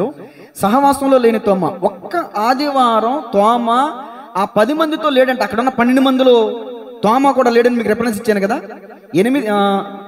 యేసు వచ్చినప్పుడు 12 మందిలో ఒకడైన దిదుమ అనబడిన తోమ వారితో లేకపోయాను. ఎప్పుడు? పైన 19 వచ్చిన చదువుతున్నాను. ఇప్పుడు ఆదివారం సాయంకాలమున శిష్యులు యూదులకు భయపడి తాము కూడి ఉన్న అంటే దానికి అర్థం అందరూ కలిసి కూడుకున్నారు. మనందరం కూడా కూడుకున్నాం కదా ప్రార్థన చేయడానికి. తాము కూడి ఉన్న ఇంటి తలుపులు మూసుకొని ఉండగా యేసు వచ్చి మధ్యను నిలిచి, మీకు సమాధానం కలుగునుగాక అని వారితో చెప్పాను. మొట్టమొదటి మాట రాసుకోండి. సహవాసాన్ని కోల్పోయిన తోమ. 10 మంది కలిసి ఉన్నారు, దాన్ని ఏమన్నారంటే సహవాసం. 4 కలిసి ఉన్నారు, దాన్ని ఐక్యత అంటారు, సహవాసం అంటారు. నిజమైన క్రైస్తవుడు ప్రతి ఆదివారం సహవాసానికి రావాలి, ఐక్యత కలిగి ఉండాలి. ఐక్యతలో ఆశీర్వాదం ఉంటుంది, ఐక్యతలో దీవెన ఉంటుంది. దీనికి చెప్పాలంటే బోల్డ్ రెఫరెన్స్లు ఉన్నాయి. నేను వీటిని లోతుగా చెప్పాలనుకుంటలేదు, అవుట్లైన్స్ మాత్రం చెప్పుకుంటూ వెళ్తున్నాను. మొట్టమొదటిగా తోమ సహవాసాన్ని కోల్పోయాడు. ఈరోజు మందిరాన్ని కూడా కొంతమంది మానేశారు. వాళ్ళ పేర్లు చెప్పను కానీ చాలా మంది ఆబ్సెంట్ అయ్యారు. వీళ్ళు కూడా ఒంటరిగానే ఉన్నారు. వీళ్ళు కూడా సహవాసాన్ని కోల్పోయారు. వీళ్ళు కూడా చాలా కోల్పోయారు. ఏమేం కోల్పోయారు ఈరోజు నేను చెప్పుకుంటా వస్తాను ఒక్కొక్కటిగా. నెంబర్ 1, సహవాసాన్ని కోల్పోయిన తోమ. రాసుకున్నారు కదా. దీనికి ఒక మాట చెప్పనివ్వండి. ఎబ్రీ పత్రిక 10:24-25లో ఏముందంటే, మీరు ఆ దినము సమీపించిన కొలది సమాజముగా కూడుట మానక అని ఉంటుంది వాక్యం. ఏ దినము? ప్రభు దినము సమీపించే కొలది సమాజముగా కూడుట. నా వెనకాల చెప్పండి మాట, సమాజముగా కూడుట మానక. ఆ దినము సమీపించుకోలేదు, ఇంకా ఎక్కువగా మనం కూడుకోవాలంటే. యేసుప్రభులో చనిపోయారు, ఆయన పునరుద్ధానుడే తిరిగి లేచి ఉన్నారు, ఆ మాట తెలిసింది. ఇప్పుడు శిష్యులు అనబడిన వారు ఏం చేయాలి? ఆయనకు ప్రార్థన చేయడానికి, ఆయన కనిపెట్టడానికి, ఆయన వెతకడానికి అందరూ సమకూడి ఒక చోట ఉండాలి. 10 మంది ఒక చోట ఉన్నారు. మరి తోమ ఒక్కడు ఎందుకు లేడు? బాధతో లేడా? భయంతో లేడా? పిరికితనంతో లేడా? ఎందుకు లేడో నాకు తెలియదు, వాస్తవం నాకు తెలియదు. మనం నేర్చుకోవాల్సింది ఏంటంటే అక్కడ లేడు. ఒక్కళ్ళు లేకపోవటం వల్ల ఏంటి పరిస్థితి అంటే, ఒకసారి శీతాకాలంలో బిల్లీ గ్రాహం గారు ఒక మీటింగ్ వెళ్ళారు. ఆయన స్నేహితుడు ఇలా అడిగారంట, నా వైపు చూడాలమ్మా, అటు చూస్తారంటే నా వైపు చూడాలి. బిల్లీ గ్రాహం గారు ఏం చెప్తున్నారంటే, ప్రతి ఆదివారం మందిరానికి వెళ్ళాలి అని చెప్తున్నారు. ఈ స్నేహితుడు ఏమన్నాడంటే, ప్రతి ఆదివారం మందిరానికి వెళ్తేనే భక్తా, సంవత్సరానికి ఒకసారి వెళ్తే సరిపోదా, ప్రతి ఆదివారం వెళ్ళాలా అని అడుగుతుంటే ఏం చెప్పాలి అని ఆలోచన చేస్తుంటే పక్కనే చలిమంట ఉందంట. ఏమంటండి, శీతాకాలం కదా, చలిమంటుంది. ఆ చలిమంటలో అనేకమైన పొలాలు ఉన్నాయి, పొలాలు మండుతున్నాయి, మంట వస్తుంది. అతను మాట్లాడుతూ ఉన్నాడు, అడుగుతున్నాడు, ప్రశ్నిస్తూ ఉన్నాడు. వెంటనే ఆ బిల్లీ గ్రాహం గారు ఏం చేశారంటే, ఆ పొలంలో ఒక పొలని, ఆ 10 పొలంలో ఒక పొలని తీసి పక్కన పెట్టాడంట. పక్కన పెడితే కాసేపటికి అదేమైంది, ఆరిపోయి చల్లారిపోయి సగం కట్టే సగం బొగ్గు, అటు ఇటు కాకుండా బూడిది కాకుండా అలా ఉండిపోతాయి. మిగతా పొలాలు ఏమో మండుతున్నాయి, కానీ వేరుగా తీసిన పొలం ఏమైంది, ఆ ఆరిపోయిన చల్లారిపోయిన పొల్లను చూసి బిల్లీ గ్రాహం ఆ తన స్నేహితునితో అంటాడంట, ఇదిగో గుంపులో ఉంటే అలా మండబడుతాం, గుంపులో ఉంటే అలా మండించబడతాం, వేరుగా ఉంటే ఈ పుల్లలాగా చల్లారిపోతాం అన్నాడంట. ఇప్పుడు 10 మంది శిష్యులు గుంపుగా ఉన్నారు, ఒక్కడే తోమ వేరుగా ఉన్నాడు, చల్లారిపోతాం కదండి. ఏమంటే ప్రతి వారం దేవుని మందిరానికి ఎందుకు రావాలంటే, దేవుని ఆత్మచేత మండాలి, మనం దేవుని వాక్యము చేత మండాలి. ఇదిగో నా మాట అగ్ని వంటిది, దేవుని వాక్యము చేత మండాలి, దేవుని అగ్ని చేత మనం నింపబడాలి, పరిశుద్ధాత్మ అగ్ని చేత మనం బాప్తిజం పొందాలి, దేవుని సన్నిధిని అనుభవించాలి. దేనికి భయపడి తోమ ఆ గుంపులో లేడో నాకు తెలియదు, కానీ లేడనే మాట మాత్రం నేను స్పష్టంగా చెప్పగలను. ఈ రోజున మందిరంలో కూడా చాలా మంది లేరు. ఒక్క ఆదివారం మిస్ అయితే ఏంటంట అనుకుంటారు చాలా మంది. నువ్వు సహవాసాన్ని కోల్పోతున్నావు, సహవాసంలో కోల్పోతే, ఆ దేవునికి స్నేహాన్ని కోల్పోతే నువ్వు ఎన్నో తెలియకుండానే నువ్వు ఎన్నో కోల్పోతావు. సరే, తర్వాత మాట చూడండి. యోహాను సువార్త 20వ అధ్యాయం 19వ వచనం మళ్ళా చదువుతున్నాను. ఆదివారం సాయంకాలం మన శిష్యులు యూదులకు భయపడి తాము కూడి ఉన్న ఇంటి తలుపులు మూసుకొని ఉండగా యేసు వచ్చి మధ్యను నిలిచి, యేసు ప్రభులు వారు ఎక్కడున్నారు, ఎక్కడుంటే అక్కడ ఆయన సన్నిధి ఉంది అని అర్థం. చెప్పండి, ఎక్కడుంటే అక్కడ ఆయన సన్నిధి. ఇప్పుడు చెప్పండి, రెండో మాట సన్నిధిని కోల్పోయిన తోమ. 3లో రెండో మాట, మొదటిది సహవాసాన్ని కోల్పోయాడు, రెండవది సన్నిధిని కోల్పోయాడు. సన్నిధిలో ఉన్న అద్భుతమైన విషయం ఏంటి చెప్పంటారా? కొరాహు కుమారులు అంటారు, నీ సన్నిధి నిత్య సుఖ శాంతులు కలవు. దేవుని సన్నిధిని విడిచిపెట్టి ఈ రోజున ఒక్క పూట కూలి కోసం దేవుని సన్నిధిని విడిచిపెట్టిన వాళ్ళ కోసం నేను ఈ మాట చెప్తున్నా. ఒక్క పూట కూటి కోసం జ్యేష్ఠత్వాన్ని అమ్మేసుకున్నాడంట ఏశావు. ఒక పూట కూలి కోసం దేవుని సన్నిధిని అమ్మేస్తున్నారు ఈ రోజున విశ్వాసులు. అవునంటారు కాదంటారా? నీ సన్నిధే పెన్నిది దేవా, నీ సన్నిధే. నేను ఏ లెవెల్లో పాడానో ఆ లెవెల్లో కొట్టాలి డ్రమ్ము. నీ సన్నిధే పెన్నిది దేవా, నీ సన్నిధే పెన్నిది దేవా, పరుగున వచ్చా నిన్ను చూడాలని, పరుగున వచ్చా నిన్ను చూడాలని, నీ స్వరం వినాలని, నీ స్వరం వినాలని రాజా. యేసు రాజా,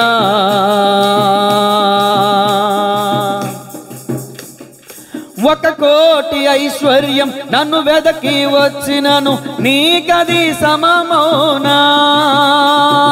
ఒక కోటి ఐశ్వర్యం నన్ను వెదకి వచ్చినను నీకది సమమౌనా. సంపద సిరి సంపద, సంపద సిరి సంపద,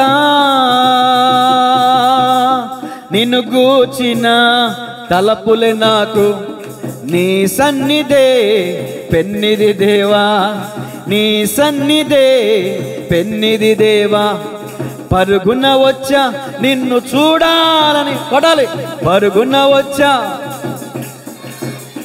నీ స్వరం వినాలని, నీ స్వరం వినాలని, నీ స్వరం వినాలని కూడా, నీ స్వరం వినాలని, నీ స్వరం వినాలని, నీ స్వరం వినా. మీ అందరూ నా తట్టు తిరుగున్నారు, మీకు తెలీదు. కట్టండి అమ్మా. కొత్తగా వచ్చారు కదా, తెలియదు, నవ్వుతారేంటంటే మీ అందరికీ నేను తిడతానని తెలుసు కాబట్టి మీరు సైలెంట్లో పెట్టుకున్నారు. పాపం మామగారు కొత్తగా వచ్చారు కాబట్టి తెలియదు ఆవిడకి. మీరు వెంటనే స్విచ్ ఆఫ్ చేసి చెప్పాలి. మీరు అలా నవ్వితే అట్లాగా. దేవుని స్తోత్రం చెప్పండి గట్టిగా. అమ్మ మందిరానికి వచ్చే ముందు సెల్ ఫోన్ స్విచ్ ఆఫ్ చేసుకుని రావాలి, ఓకేనా? దేవుడు మిమ్మల్ని దీవించును గాక. షాలేం రాజు గారు పరిగెత్తుకుంటూ వచ్చారు. అంటే లేట్గా రమ్మని కాదు, మీరు కూడా లేట్గా ఆ టైంకి పరిగెత్తుకుంటూ వస్తానంటారేమో. ఏదో ఈరోజు సబ్జెక్టుకి తగ్గ విషయం వచ్చింది కాబట్టి చెప్తున్నా. ఎక్కడ సన్నిధి పోతుందో, ఎక్కడ మాటలు పోతావు, ఎక్కడ వాక్యం మొదలు పెట్టేసాడో పాస్టర్ గారు అని పరిగెత్తుకుంటూ వచ్చాడు ఆయన. నేను చూశాను కాబట్టి చెప్పగలుగుతున్నా. మరి 10 మందికి యేసయ్య స్వరం వినబడింది, మరి తోమాకి వినబడిందా? తోమా ఆదివారం అమ్మ మీరు తీసుకుని మీరైనా పెట్టండి అమ్మా సైలెంట్లో. పెట్టేశారండి, వెరీ గుడ్, ఓకే. దేవుని స్తోత్రం చెప్పండి గట్టిగా. ఒక భక్తుడు పాట రాస్తున్నాడు, 1 కోటి ఐశ్వర్యం నన్ను వెతికొచ్చిన నీ సన్నిధి నాకు పెనిది అంటున్నాడు. మరి మీరు డ్వాక్రా మహిళా మండలి గ్రూప్ పెడితే మానేస్తారు మీరు. డ్వాక్రా మహిళా మండలి గ్రూప్ ఉందంటే రాలేదు. వెళ్ళకపోతే సంతకం పెట్టకపోతే లోన్ ఎవరంటే ఒక లోన్ కోసం అమ్మేసావు నువ్వు సన్నిధిని, ఒక కూలి కోసం మానేసావు నువ్వు దేవుని సన్నిధిని. పొద్దున మన రాజేష్ గారి భార్య అంటుంది, మా పాస్టర్ గారితో మాట్లాడుతుంది, అక్క ఆధార్ కార్డులు ఇవ్వాలక్క, సంతకాలు పెట్టాలక్క. మరి ఈ రోజు అంటే అది మీకు చర్చ ఉంటుంది కదా, మీకు కుదరదని ముందే చెప్పేసాను. అది సాక్ష్యం అంటే. అరే ఆదివారం క్రైస్తవుల ఇంటికి వెళ్ళకూడదురా, వాళ్ళు ఉండరా అని తెలియాలి మీ బంధువులకి. ఆదివారం వచ్చి కూర్చుంటున్నారంటే నువ్వు ఆదివారం వాళ్ళు వస్తే వాళ్ళని కూర్చోబెట్టి కక్క మొక్కేసి పెడుతున్నావు. అందుకని ఆదివారం ఇంటికి వస్తున్నారు చుట్టాలు, వినాలి, అర్థమవుతుందా? ఆదివారం క్రైస్తవుల ఇంటికి చుట్టాలు రారు, తెలిసిన వాళ్ళు. నువ్వు బుద్ధి జ్ఞానం కలిగి ఉంటే నువ్వేం చేయాలి? ఇంటికి వచ్చిన చుట్టాలని మా పాస్టర్ గారు ఊరుకోరు, మీరు కూడా 2 అని వెనకాల పెట్టి తీసుకొస్తే 2వ మంది మీ ఇంటికి రారు, రమ్మన్నారు. నువ్వు మానేస్తే మనకంటే చర్చి కంటే మనమే ఇంపార్టెంట్. చూసావా? మన ఆ ప్లేస్లో మీ పేరు పెట్టుకోండి, మన డాష్ మీ పేరు పెట్టుకోండి. ఎవరైతే చుట్టాలు వస్తే మందిరానికి మానేసి కక్క ముక్క పెట్టారో వాళ్ళు డాష్. మన చుట్టాలు ఎక్కువరే. ఆదివారం దేవుని సందికి వెళ్ళటం కంటే మనం ఇంటికి వెళ్తే చర్చి కూడా మానేస్తుందిరా. అమ్మో, మనుషుల మెప్పు కోసం నువ్వు బతుకుతున్నావు అనమాట. నీకోసం ప్రాణం పెట్టిన యేసయ్య సన్నిధిని మానేస్తున్నావు అనమాట. ఒక్క ఆదివారం మానేస్తే ఏంటండి అనుకుంటారు చాలా మంది. ఒక్క ఆదివారమే లేడండి ఇక్కడ తోమ, సావాసాన్ని కోల్పోయాడండి, దేవుని పిలుపు, దేవుని సన్నిధిని కోల్పోయాడండి తోమ. 2 దేవుని సన్నిధిని కోల్పోయాడు. 3వ మాట సంతోషాన్ని కోల్పోయాడు. యేసయ్య కనిపిస్తే సంతోషమా కాదా? చనిపోయిన వ్యక్తి ఎవరైనా మీకు కనిపించారు అనుకో, సంతోషమా కాదా? సంతోషమా? భయపడి పారిపోతారు భూతం వచ్చిందని. చచ్చిపోయిన శవం లేగితే ఎవరు ఉంటారండి? ఒక్కళ్ళు ఉంటారా? ఒక్కసారి లేక నా సూపు నన్ను చూడక్క, చివరి సూపు కూడా కోల్పోయినా. ఒక్కవేళ దేవుడు కనికరించి ఆ శవాన్ని లేపుతుంటారు ఇట్లా. ఆ డిస్కషన్ కూడా చెప్తాను నేను తర్వాత. దేవుని స్తోత్రం చెప్పండి. అయితే యేసు ప్రభులు వారు మనలా మనిషి కాదు కాబట్టి, మనుషు కుమారునిగా వచ్చారు కాబట్టి ఆయన చనిపోయి పునరుద్ధానుడే తిరిగి లేదు. పోదార్చని ఎత్తుకోండి అమ్మ, ఎత్తుకోండి. ఆ పిల్లలు చూస్తున్న వాళ్ళందరూ ఎత్తుకోండి. వేసి రాక్తుంది ఎవరిని వస్తే నేను సబ్జెక్ట్ ఏం చేయను. నేను 4-5 గంటలు కూర్చుని కష్టపడ్డాను. నేను సబ్జెక్ట్ ఏం చేయను. నేను తినేటప్పుడు దిక్కులు చూసి తింటారా అన్నం, పురుగులు పడతాయి. అటు ఇటు తిరిగి చూస్తా వినమాకండి అమ్మా, నా వైపు చూస్తా వినండి వాక్యం. దేవుని స్తోత్రం చెప్పండి. ఏమండే యేసయ్య మీ కళ్ళలోకి వచ్చాడంటే సంతోషం కాదా? పాస్టర్ గారు రాత్రి కళ వచ్చింది. పాస్టర్ గారు ఏమొచ్చిందమ్మా? నేను ₹1,00,000 సంపాదించుకున్నట్టు వచ్చిందా? కాదు పాస్టర్ గారు, నాకు యేసు ప్రభు కనిపించేవా? యేసయ్య కనబడితే సంతోషం కాదా? మరి సంతోషం 10 మందికి ఉంది, తోమకుందా?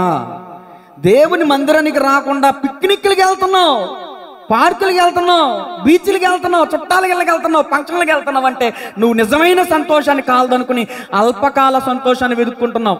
మోషే ఏమంటాడు తెలుసా?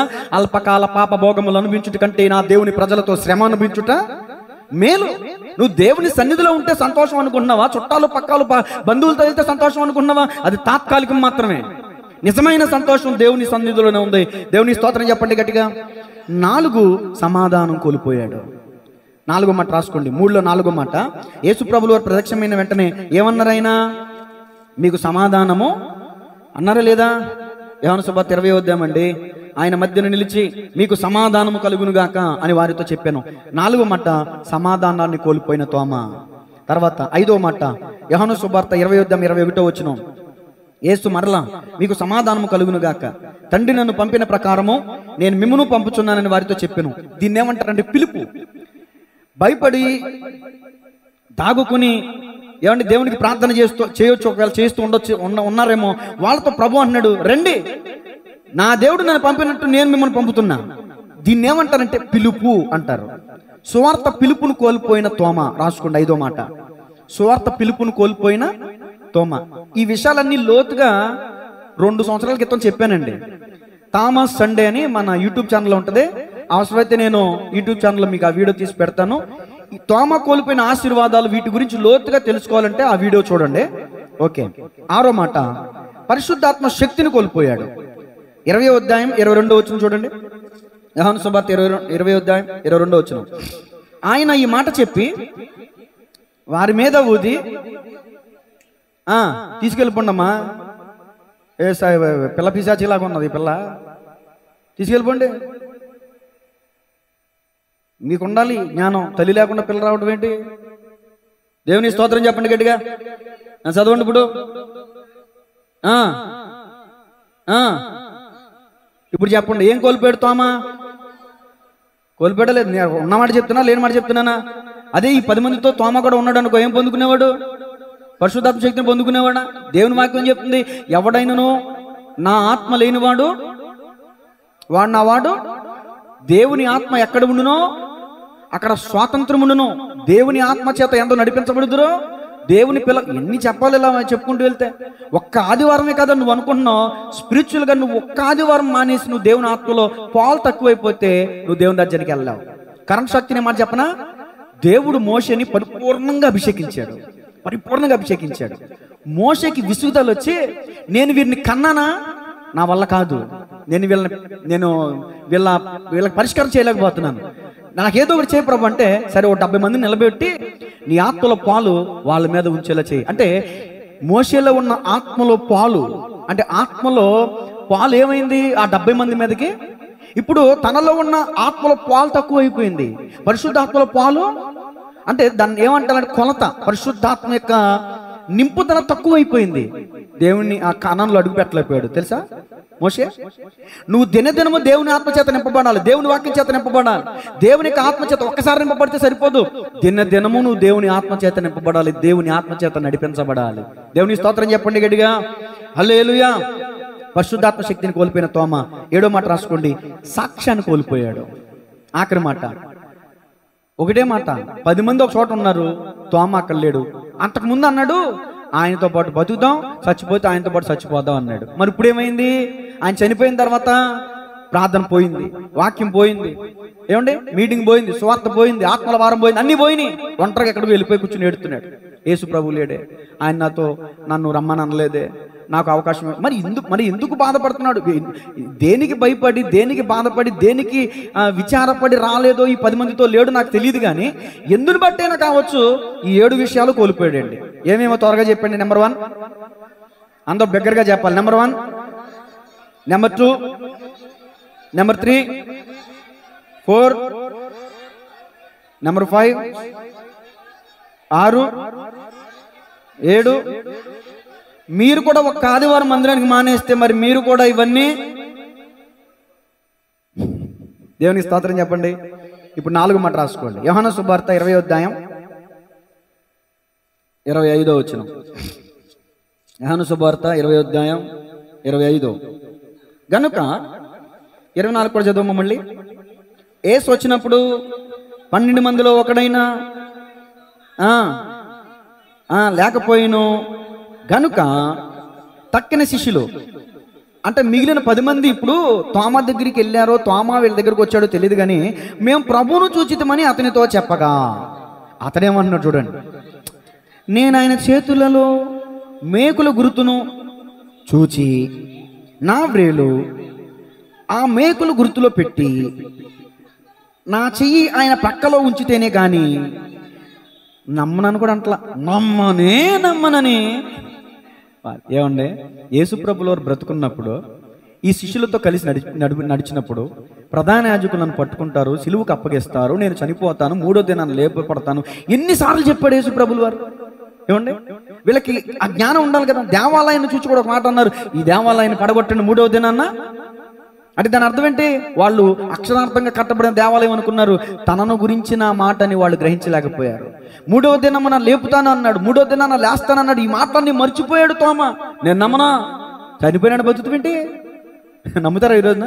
నేను కూడా నమ్మను, మీరు కూడా నమ్మరు. ఇక్కడ నేను అడుగుతున్న ప్రశ్న, తోమ, పాస్టర్ గారు మాట్లాడకూడదు, మిగతా వాళ్ళందరూ చెప్పండి, తోమ నమ్మలేదా? మిగిలిన శిష్యులు నమ్మలేదా? చెప్పండి. తోమ నమ్మలేదంట. ఇంకా గీప్తి చెప్పొద్దా? ఎందుకులే నీతో ఏదో చెప్పినా తంటనే, సైలెంట్గా ఉంటే పోద్దే అని సైలెంట్గా ఉంటున్నారు. అనుమానపు పక్షి అని పేరు కూడా పెట్టేశాం మనం తోమకి. అది కానీ బయటపడేది మాత్రం తోమ. బయటపడేది మాత్రం మీకు రెఫరెన్స్లతో ఆధారం చూపించిన ఇక మీదట తోమ ఒక్కడే నమ్మలేదు, తోమ అనుమానపు పచ్చి అనమాకండి. అనుమానపు పచ్చి లేదు, ఏమీ లేదు. శిష్యులు కూడా నమ్మలేదండి. చూపించమంటారు మీకు రెఫరెన్స్? సరే తీయండి. ఇప్పుడు ఆ 4 మాట టైటిల్ రాసుకోండి. చూస్తే గాని నమ్మనని చెప్పిన తోమ. చూస్తే గాని నమ్మను అని చెప్పిన తోమ. తోమ ఒక్కడే కాదు, శిష్యులు కూడా నమ్మలేదు. రెఫరెన్స్ తీసుకోండి. లూకా శుభవార్త 24వ అధ్యాయం 9వ వచనం. లూకా శుభవార్త 24:9. సమాధి యుద్ధ నుండి ఈ సంగతులనియు నేను చదివేస్తానమ్మ. అయితే 11 శిష్యులకును తక్కిన వారందరికీ తెలియజేసిరి. ఈ సంగతులు అపోస్తలులతో చెప్పిన వారెవరనగా మగ్దలేన మరియయ్యు, యోహన్నయ్యు, యాకోబు తల్లి అయిన మరియయ్యు, వారితో కూడా ఇతర స్త్రీలును. అయితే వారి మాటలు వీరి దృష్టికి వెర్రి మాటలుగా కనబడిన గనుక వారి మాట ఎవరు వీరు? యోహాను సువార్త 20వ అధ్యాయంలో ప్రత్యక్షం కాకముందు, ప్రత్యక్షమైంది ఎప్పుడు? సాయంకాలం. ఇది ఇప్పుడు స్త్రీలు కనిపించింది ఎప్పుడు? ఉదయం అనే తెల్లవారుజామునే వెళ్ళిపోయారంట మగ్దలేనే మరియా కొంతమంది స్త్రీలు. వెళ్తే ఖాళీ సమాధి చూశారంట. స్త్రీలందరూ భయపడి పరిగెత్తుకుపోయారంట. మగ్దలేని మరి ఏడుస్తూ కూర్చుందంట. తోటమాల అనుకుంది యేసు ప్రభుని చూసి. అమ్మా నేనే. ఆ మాట విని రబ్బూ అని పిలిచింది, అంటే బోధకుడా అని అర్థం. అప్పుడు యేసు ప్రభుల వారిని చూసిన ఈ స్త్రీలు శిష్యుల దగ్గరకు వచ్చి చెప్తే, శిష్యులకంట ఆ మాటలు వెర్రితనంగా ఉన్నాయంట. చెప్పండి, ఇప్పుడు శిష్యులు నమ్మారా? చూస్తే కానీ నమ్మలేదు వీళ్ళు. ఇంకొక రేపటి చెప్తాను. తోమ అయితే చూసి నమ్మాడు. వీళ్ళు ఏమన్నారు తెలుసా? మిగిలిన శిష్యులు దెయ్యం అన్నారు. అది ఆ రేపటి చూడండి. లూకా సువార్త 24:36. వారు ఇలాగ మాట్లాడుచుండగా ఆయన వారి మధ్యన నిలిచి, మీకు సమాధానం అనుగాకని వారితో అనెను. అయితే వారు దిగులు పడి భయక్రాంతులై అది ఏమన్నారు? భూతం తమకు కనబడినని తలంచిరి. అప్పుడు ఆయన, మీరెందుకు కలవరపడుచున్నారు? మీ హృదయములలో సందేహము పుట్టనేలా? నేనే ఆయనను అనుటకు ఇగో నా చేతులను నా పాదములను చూడుడి, నన్ను పట్టి చూడుడి. నాకున్నట్టుగా మీరు చూచుచున్న ఎముకలను మాంసమును భూతమును ఉండవని చెప్పి, ఇక నాకు ఒక డౌట్ క్లారిటీ అయింది. భూతానికి ఎముకలు ఉండవన్నమాట. దేవుని స్తోత్రం చెప్పండి. ఇప్పుడు రా తోమా, నా గాయాలు ఏలిపెట్టి చూడు అని ఒక తోమనే కాదండి, మిగతా శిష్యులకు కూడా తన కాళ్ళు చేతులు చూపించుకుంటే కానీ నమ్మలేదండి శిష్యులు. మనం ఒక్క తోమను బట్టి ఆడిపోసేసుకుంటున్నాం. అర్థమవుతుందా? మన అందరిలో ఉంటే సందేహాలు, కానీ ఏ చరణలు అంటోళ్ళు, ఏ చైతులు అంటోళ్ళు ఉలుకుపడి అడిగి వాళ్ళే అనుమానాస్పదులకు అందరికీ కనిపెడతారు. అర్థమవుతుందా? మీరా మౌనంగా తెలియపోయినా తెలిసినట్టు, అర్థం కాకపోయినా అర్థం అవునట్టు నటించే వాళ్ళు ఎప్పుడు నటిస్తానే ఉంటారంట. దేవుని స్తోత్రం చెప్పండి గట్టిగా. తోమ ధైర్యంగా మాట్లాడగలిగాడు. నేను నమ్మను, ఆయన గాయాల్లో వేలు పెట్టి చూస్తేనే కానీ నేను నమ్మను అని అన్నాడు. 5వ మాట రాసుకోండి. యోహాను సువార్త 20వ అధ్యాయం 26 నుంచి. ఒక్క నిమిషం చదువుదుగాని పేరు టైటిల్ కూడా రాసుకోండి. ప్రభువును విశ్వసించిన తోమ. ముగింపు మాట అండి. ప్రభువును విశ్వసించిన తోమ 20వ అధ్యాయం 26వ వచనం చదువమ్మా. 8 దినములైన తర్వాత నేను ప్రశ్న అడుగుతాను, మీరు తెలివిగా చెప్పాలి. ఎవరు చెప్తే వాళ్ళకి నేను దీవెనిస్తా. 8 దినములైన తర్వాత ఆ రోజు ఏ రోజు మీరు చెప్పాలి. మంగళవారమా? వామ్మో,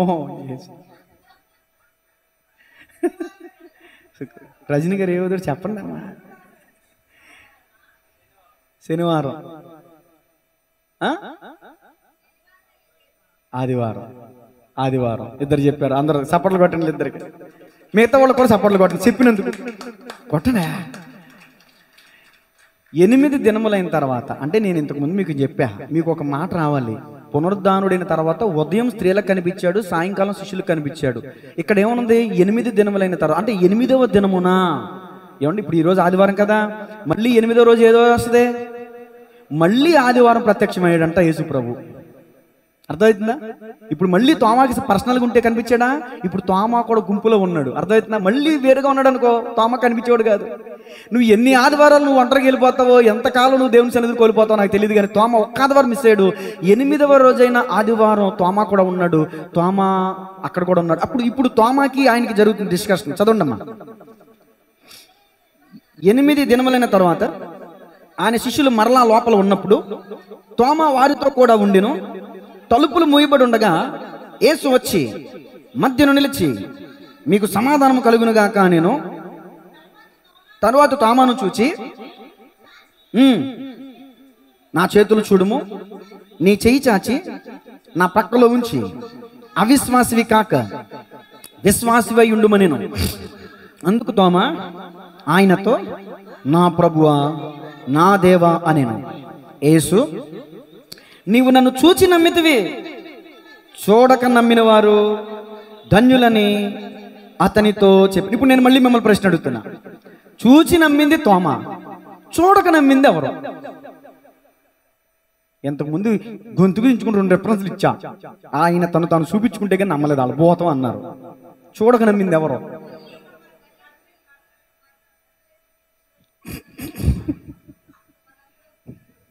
శాలిమరాజు గారి పట్టణం చాపట్లో మనమేనండి. మీరు యేసు ప్రభువుని చూసారా? డైరెక్ట్ చూసారా? మనం నేనేనండి అని చెప్పాలి. మీరు యేసయ్యను చూస్తే అని చెప్పారమ్మా, అయితే శివుడు ఎక్కింది, మరి గట్టిగా చెప్పాలిగా. యేసు ప్రభుని చూస్తే గానీ నమ్మలేదు వెనకాల నడిచిన 12 మంది శిష్యులు. మనం ఆయన్ని చూడకపోయినా నమ్మే మనం ధన్యులం. గట్టిగా చాపట్లో. తోమా, నువ్వు చూసి నమ్మావు, చూడక నమ్ముతారు చాలా మంది.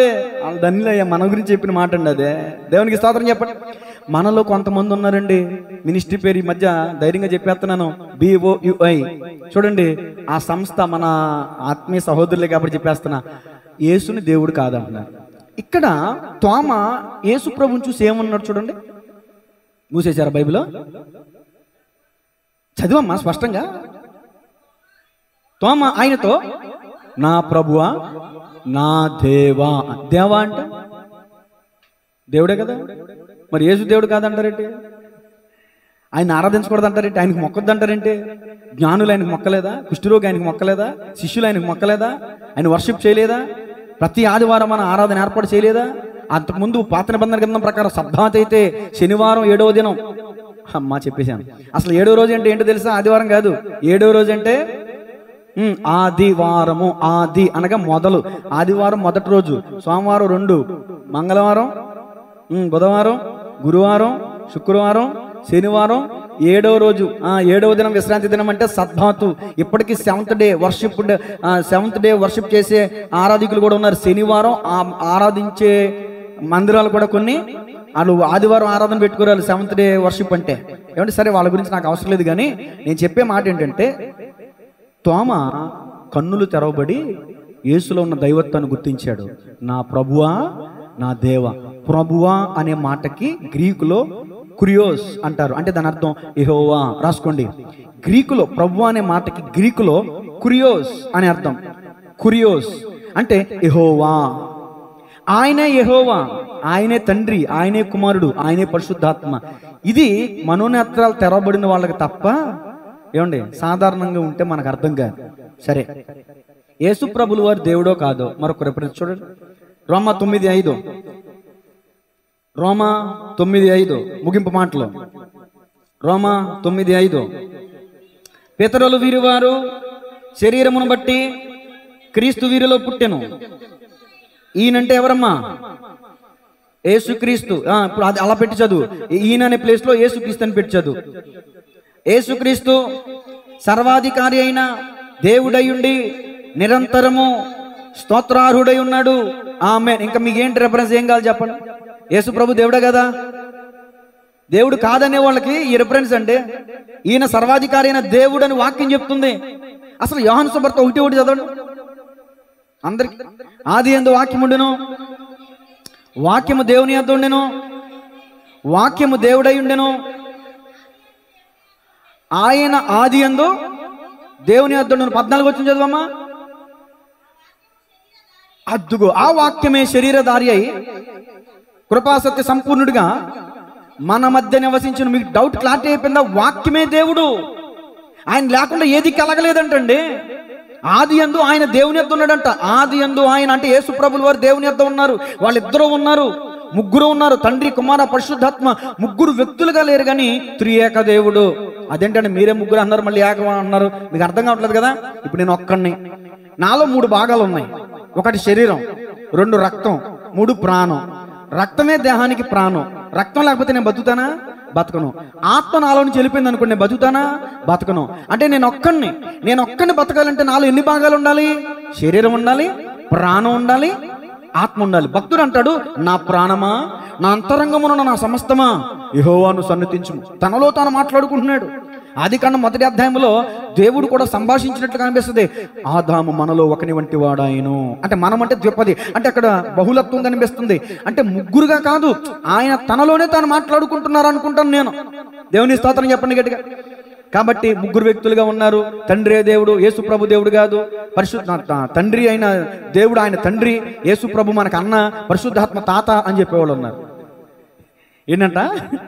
పరలోకంలో ఉన్న ఆయన తండ్రి అంట, భూమి మీదకి వచ్చిన ఆయన కుమారుడు అంట, ఆయన వెళ్ళిపోయిన తర్వాత పంపబడిన ఆత్మ తాత. ఏంటంట? తాత, అన్న, సహోదరుడా. మరి పరిశుద్ధాత్మకి ఏం పేరు పెట్టారు మరి తెలియదు మనకి. సరే, దేవుని స్తోత్రం చెప్పండి. అపొస్తలుల కార్యాలు 20వ అధ్యాయం 28వ వచనం చూడండి.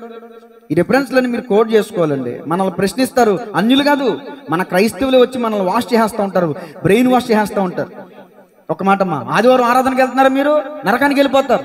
బైబిల్ ఎక్కడుంది అలాగని అని మన క్రైస్తవులే మన దగ్గరికి వచ్చి మన బ్రెయిన్ వాష్ చేస్తారు. అలాంటి పరిస్థితులు లేకపోతున్నాయి. ఆల్రెడీ వచ్చినాయి చాలా చోట్లకి, మన దగ్గరికి రాలా. అపొస్తలుల కార్యాలు 20:28 చదవమా. దేవుడు తన స్వరక్తం ఇచ్చింది ఎవరో? అదే ఎవరు? ఇప్పుడు రక్తం పెట్టి మనల్ని క్రైదనం చెల్లించి మనల్ని కొన్నది ఎవరో? యేసు ప్రభువు లేరు. కలువరి కొండపై మన కోసం రక్తం కాచి ప్రాణం పెట్టింది ఎవరో? యేసు. అక్కడ స్వరక్తం ఇచ్చి, అంటే ఆ దేవుడు అనే ప్లేస్ లో ఎవరిని పెట్టుకోవాలి ఇప్పుడు మనం? యేసుక్రీస్తు దేవుడు తన స్వరక్తం ఇచ్చి సంపాదించిన తన సంఘమును కాయుటకు పరిశుద్ధాత్మ మిమ్మల్ని దేని యందు అధ్యక్షులుగా ఉంచును. ఆ యావత్తు మందును గురించి మీ మట్టుకు మీరు జాగ్రత్తగా ఉండండి. ఇలా చెప్పుకుంటూ వెళ్తే చాలా విషయాలు ఉన్నాయి. నేను ముగిస్తున్నాను. ఎన్ని విషయాలు చెప్పినప్పటికీ 5 విషయాలు చెప్పాను. ఓకేనండి. లాస్ట్ మాట ఏంటంటే, తోమ ప్రభు యొక్క గ్రహింపు గుర్తించి, దైవత్వాన్ని గుర్తించి, నా ప్రభువా, నా దేవా, నా తండ్రి అని పిలిచినట్టే. అక్కడ ప్రభు అంటే యెహోవా అని అర్థం, నా తండ్రి అని పిలుస్తున్నాడు. ఆఖరిగా తన ముగింపు దశ ఏమైందో రాసుకోండి. ముగింపు క్రీస్తు శకం 49వ సంవత్సరంలో మన భారతదేశంలోని పంజాబ్ ప్రాంతానికి వచ్చారంటండి. ఆయన వచ్చి ఒక చనిపోయిన వ్యక్తిని బ్రతికించారంట. బ్రతికిస్తే ఆ ప్రాంతంలో గాంధారము అనే ప్రాంతాన్ని పరిపాలిస్తున్న రాజు యేసు ప్రభుని విశ్వసించాడంటండి. ఆయన ద్వారా సువార్త ప్రకటించడానికి అవకాశం కలిగిందంట. రెండో మాట, ముగింపు దశ క్రీస్తు శకం 52వ సంవత్సరంలో కేరళ రాష్ట్రంలోని కొచ్చిన్కు వచ్చి అక్కడ మల్బార్ సముద్ర తీరంలోని గిరంగనూర్ అనే ప్రాంతంలో సేవ చేశారంటండి. 7 సంఘాలను కట్టారంట. మీరు తర్వాత యూట్యూబ్లో విని రాసుకోండి, మీకు నెమ్మదిగా చెప్పడం కుదరదు, టైం అయిపోయింది. తర్వాత 3, భారతదేశంలోని మద్రాసు పట్టణంలో మైలాపూర్ అనే ప్రాంతంలో ఆయన సేవను స్థిరపరుచుకుని ప్రభు పరిచర్ని కొనసాగించారంట. ఎక్కడ? మద్రాసు తెలుసుగా అందరికీ, తమిళనాడు కదండి. తమిళనాడు రాష్ట్రంలో మద్రాసు అనే ప్రాంతంలో తోమ గారి సమాధి. అంటే కొంచెం డౌట్గా చెప్పకూడదు, అందుకని అడిగి చెప్తున్నా. తోమలాగా నాకు కూడా సందేహాలు ఎక్కువ. సరే, ఆఖరి మాట, అక్కడే ఉన్న లిటిల్ మౌంట్ అనే స్థలంలో ఒక గుహలోనికి వెళ్ళి ప్రతిరోజు ప్రార్థన చేసుకునేవాళ్ళు అంటండి. లిటిల్ మౌంట్ అనే స్థలం ఉందంటండి ఇప్పటికి. ఆ ప్లేస్కి వెళ్ళి అక్కడ ఉన్న గుహలో రోజు ప్రార్థన చేసుకుంటుంటే క్రైస్తవ వ్యతిరేకులు వచ్చి ఆయన్ని బల్లెపోట్లతో పొడిచి చంపేశారంట. బల్లెపోట్లతో పొడిచేసి పారిపోయారంట. ఆయన గుహలో నుంచి బయటకు వచ్చి పాక్కుంటూ ఏమండి ఆయన ఈ విధంగా తలుచుకున్నారంట. ఆయన యేసు ప్రభులతో అన్నమాట, నేను ఆయన గాయాల్లో వేలిపెట్టి చూస్తేనే కానీ నమ్మననే మాట జ్ఞాపకం చేసుకుని ఏడుస్తూ బాధపడుతూ దేవుని జ్ఞాపకం చేసుకుంటూ దేవుని కోసం భారతదేశానికి వచ్చాడు, దేవుని కోసం మరి భారతదేశానికి వచ్చి స్వార్థం ప్రకటించాడు, అనేక మంది ఆత్మను రక్షించాడు. మరి చివరి సమయంలో ఆయన బలిపు పొట్లు పొడిచినప్పుడు, రక్తం కారుతున్నప్పుడు ఆయన పాక్కుంటూ లిటిల్ మౌంట్ అనే స్థలానికి వచ్చి అక్కడ ఉన్నటువంటి ఒక సిలువని హత్తుకుని చనిపోయాడు. అంటే అక్కడ ఉన్నటువంటి సిలువను హత్తుకుని అది జ్ఞాపకం చేసుకుంటూ ఆయన చనిపోయాడంట. సెయింట్ థామస్ మౌంట్ అని నేడు పిలువబడుతున్న స్థలం వరకు ఆయన పాక్కుంటూ వెళ్ళి ఆ విధంగా భారతదేశంలో యేసు ప్రభుల వారి శిష్యులలో ఒక్కడైన తోమ హతసాక్షి అయ్యాడు. గట్టిగా చప్పట్లు కొడుతూ దేవుని మహిమపరుద్దాం. తోమా గారు భారతదేశానికి వచ్చిన తర్వాత మొట్టమొదటిగా ఆయన రక్షించింది ఎవరో తెలుసా? 13 మంది బ్రాహ్మిన్స్ని. ఒక నదిలో లేదా ఒక చెరువులో వాళ్ళు నీటిలో దిగి నీళ్లను పైకి విసురుతున్నారంట. అప్పుడు మధ్యకి తోమ వచ్చి క్రీస్తుని గురించిన సువార్త ప్రకటిస్తే, ఆయనే దేవుడని చెప్పడానికి నువ్వేం చూపించగలవు, మాకు నువ్వేమి చేయగలవు అని అంటే, సరే మీరు నీటిలో ఇట్లా ముంచి ఇట్లా పైకి లేపుతున్నారు కదా, మీరు నమ్ముకున్న దేవుడే నిజమైన దేవుడైతే ఆ నీళ్లు పైన ఆగిపోవాలి అని చెప్తే వీళ్ళు చాలాసేపు వేశారంట, కానీ ఆగట్లేదంట. ఎన్నో స్తోత్రాలు చెప్పి ప్రార్థన చేసిన ఆఖరిగా తోమ లోపల నీటిలోకి వచ్చి దిగి యేసు నామములో ప్రార్థన చేసి దోసిటితో నీళ్లు తీసుకుని పైకి వేస్తే ఆ పైకి వేసిన నీళ్లు పైన ఆగిపోయినాయి అంటండి. కింద దోసిటి తీశారు కదా, ఆ గుంట అలాగే ఉండిపోయిందంట. ఆ ఒక కార్యాన్ని చూసి 13 మంది బ్రాహ్మణ సహోదరులు యేసు సొంత రక్షకంగా అంగీకరించి అదే నీటిలో బాప్తిజం పొందుకున్నారంట. గట్టిగా చప్పట్లు కొడుతుంది అని మనం మహిమపరుద్దాం. తలలోంచండి, చిన్న ప్రార్థన చేస్తాను. తలలోంచండి, చెప్పడం వాక్యాన్ని బట్టి తోమ ప్రారంభ దశ ఏంటి, తన పరిచర్య దశ ఏంటి, తన ముగింపు దశ ఏంటి, ఏ విధంగా ప్రభుని విశ్వసించాడు, ఈ రోజున మనం ఎలా ప్రభుని విశ్వసించవలసిన వారమై ఉన్నాం. ప్రభువే దేవుడని ఈ రోజు నువ్వు విశ్వసిస్తున్నావా? లేదు, ఇంతవరకు అందరూ ఒకటే, అందరిలో ఆయన ఒకడు అనుకుంటున్నావా? అది నీ పిచ్చితనం. అక్క చెల్లి తమ్ముడు అన్న దయచేసి అలా అనుకోవద్దు. ఒక వరలో 2 కత్తులు ఇమ్మడో, ఉంటే లోకంలోనైనా ఉండు, లేకపోతే ప్రభులోనైనా ఉండు. 2 పడవల మీద కాలేస్తానంటే పడిపోవాల్సి వస్తుంది. ఈ మాటలు వింటున్న దేవుని ప్రియ సహోదరి సహోదరుడు, నీతోనే దేవుడు మాట్లాడుతున్నాడు. అందరిలో ఒకడు కాదు ఆయన, అందరికీ ఒకడు. ఇది గుర్తించాలి. ప్రార్థన చేద్దామండి. తలలోంచండి, ప్రార్థన చేయండి. చెప్పబడిన వాక్యాన్ని బట్టి, విత్తబడిన వాక్యం ద్వారా కొద్ది నిమిషాలు ఎవరికి వాళ్ళే ప్రార్థన చేయండి. స్తోత్రం, స్తోత్రం. పరిశుద్ధుడా, ప్రేమగల తండ్రి, కృపగలిగిన దేవా, ఈరోజు అపోస్తులలో తోమను గురించి మీరు మాతో మాట్లాడారు.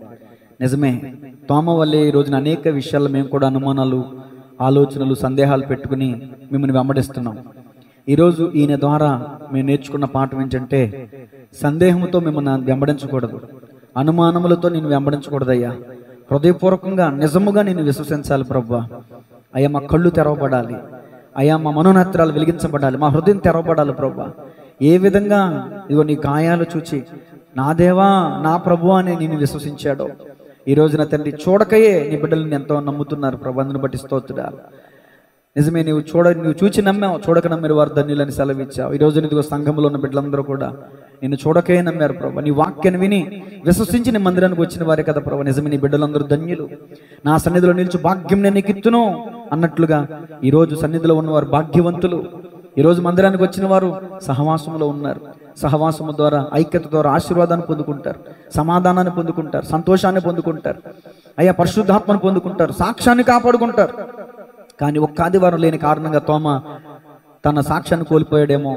తదుపరి నీ దర్శనం పొందుకున్న తర్వాత, నీ ప్రత్యక్షతను పొందుకున్న తర్వాత తన ప్రాణం పోయే వరకు నమ్మకస్తుడిగా ఎలా పనిచేశాడో, ఏ విధంగా భారతదేశానికి వచ్చి సువార్తను ప్రకటించి అద్భుతమైన కార్యాలు చేసి అనేకులు దేవుని యందు విశ్వసించినట్లుగా అద్భుతాలు, ఘనమైన కార్యాలు చేశాడో, ఈ రోజున ప్రభు నీ యందు విశ్వాసం ఉంచిన మా ద్వారా కూడా అద్భుతాలు జరగడానికి సహాయించు. అనేక మంది నిన్ను గ్రహించినట్లుగా, నీ తట్టు తిరిగినట్లుగా మా ద్వారా ఘనమైన కార్యాలు మీరు జరిగిస్తారని ప్రార్థిస్తున్నాను. తోమాని ప్రభు మా భారతదేశానికి తీసుకొచ్చినందుకు ఎంతో గర్వకారణంగా ఉంది ప్రభు. ఆయన నిన్ను వెంబడించిన శిష్యుల్లో ఒక శిష్యుడు ఇదిగో భారతదేశానికి వచ్చారని ఈ రోజున మేము ఎంతో గర్వకారణంగా మేము చెప్పుకుంటున్నాం ప్రభు. ఎంత కష్టపడి, ఎంత ప్రయాసపడి నీ పిలుపు ద్వారా భారతదేశానికి వచ్చాడో, ఆ ప్రయాణంలో ఎన్ని కష్టాలు అనుభవించాడో, ఎన్ని నిద్రలేని రాత్రులు గడిపాడో, భారతదేశానికి వచ్చి ఎన్ని అవమానాలు పొందుకున్నాడో, ఎంతమంది ద్వారా అవమానించబడ్డాడో, గేలి చేయబడ్డాడో, చిట్ట చివరికి బల్లిపు పోట్లతో పొడవబడి చంపబడ్డాడు ప్రభువా. నిజమే, ఒకప్పుడు నీతో ఆయనతో పాటు చచ్చిపోదాం పదండి అన్నటువంటి వ్యక్తి ఒకనొక సమయంలో భయపడ్డాడేమో, కానీ తన తుది శ్వాస విడిచిపెట్టేంత వరకు కూడా నమ్మకస్తుడుగా ఉన్నాడు ప్రభువా. తన ప్రాణం పోయేంత వరకు నమ్మకస్తుడుగా ఉన్నాడు. అది నీతో అన్న మాటని జ్ఞాపకం చేసుకుంటూ పశ్చాత్తాపడుతూ అయ్యా నీ కోసం పని చేశాడు తోమ, నీ కోసం మరణించాడు తోమ. ఇదిగో నీ స్వార్థలు అనేకులు నిన్ను విశ్వసిస్తున్నారని చెప్పి కొంతమంది విరోధులు ఆయన్ని చంపారు ప్రభువా. నీ కొరకు సాక్షి అయ్యాడు తోమ.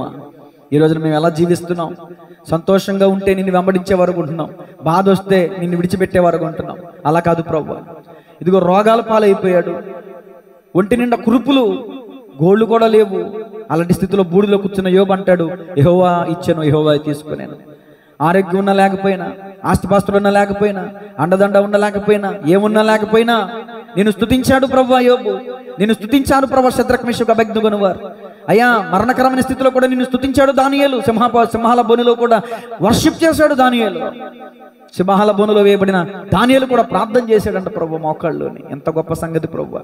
ఈ రోజున శ్రమలో మేము ప్రార్థించగలుగుతున్నామా? నిందల్లో మేము ప్రార్థించగలుగుతున్నామా? ఎవరో ఏదో అన్నారని నువ్వు కూడా మతలో దిగిపోయావు అంటున్నారని బైబిల్ పట్టుకుని రావడానికి సిగ్గుపడుతున్నామంటే మా భక్తి ఏ విధంగా ఉంది ప్రభు? బైబిల్ చూపించుకుంటూ రాలేకపోతున్నాం ఈరోజు మందిరానికి. ఇదో తోటి వారు ఇరుగు పొరుగు వారు ఏదో అంటున్నారని మందిరానికి రావడం మానేస్తున్నారు ఈ రోజున. అయ్యా ఇలాంటి ఇదో తోమ ఆ రోజున అలా ఉన్నాడేమో, కానీ తన ముగింపు దశలో అలా లేడు ప్రభువా. నీకోసం హతసాక్షి అయ్యాడు. అలాంటి ధన్యత కృప భాగ్యం మాకు అందరికి దయచేయమని, ఈ వాక్యం విన్న ప్రతి ఒక్కరిని మీరు దర్శించమని యేసు నామములో ప్రార్థించి అడిగి వేడుకొంచున్నాము తండ్రి. ఆమేన్.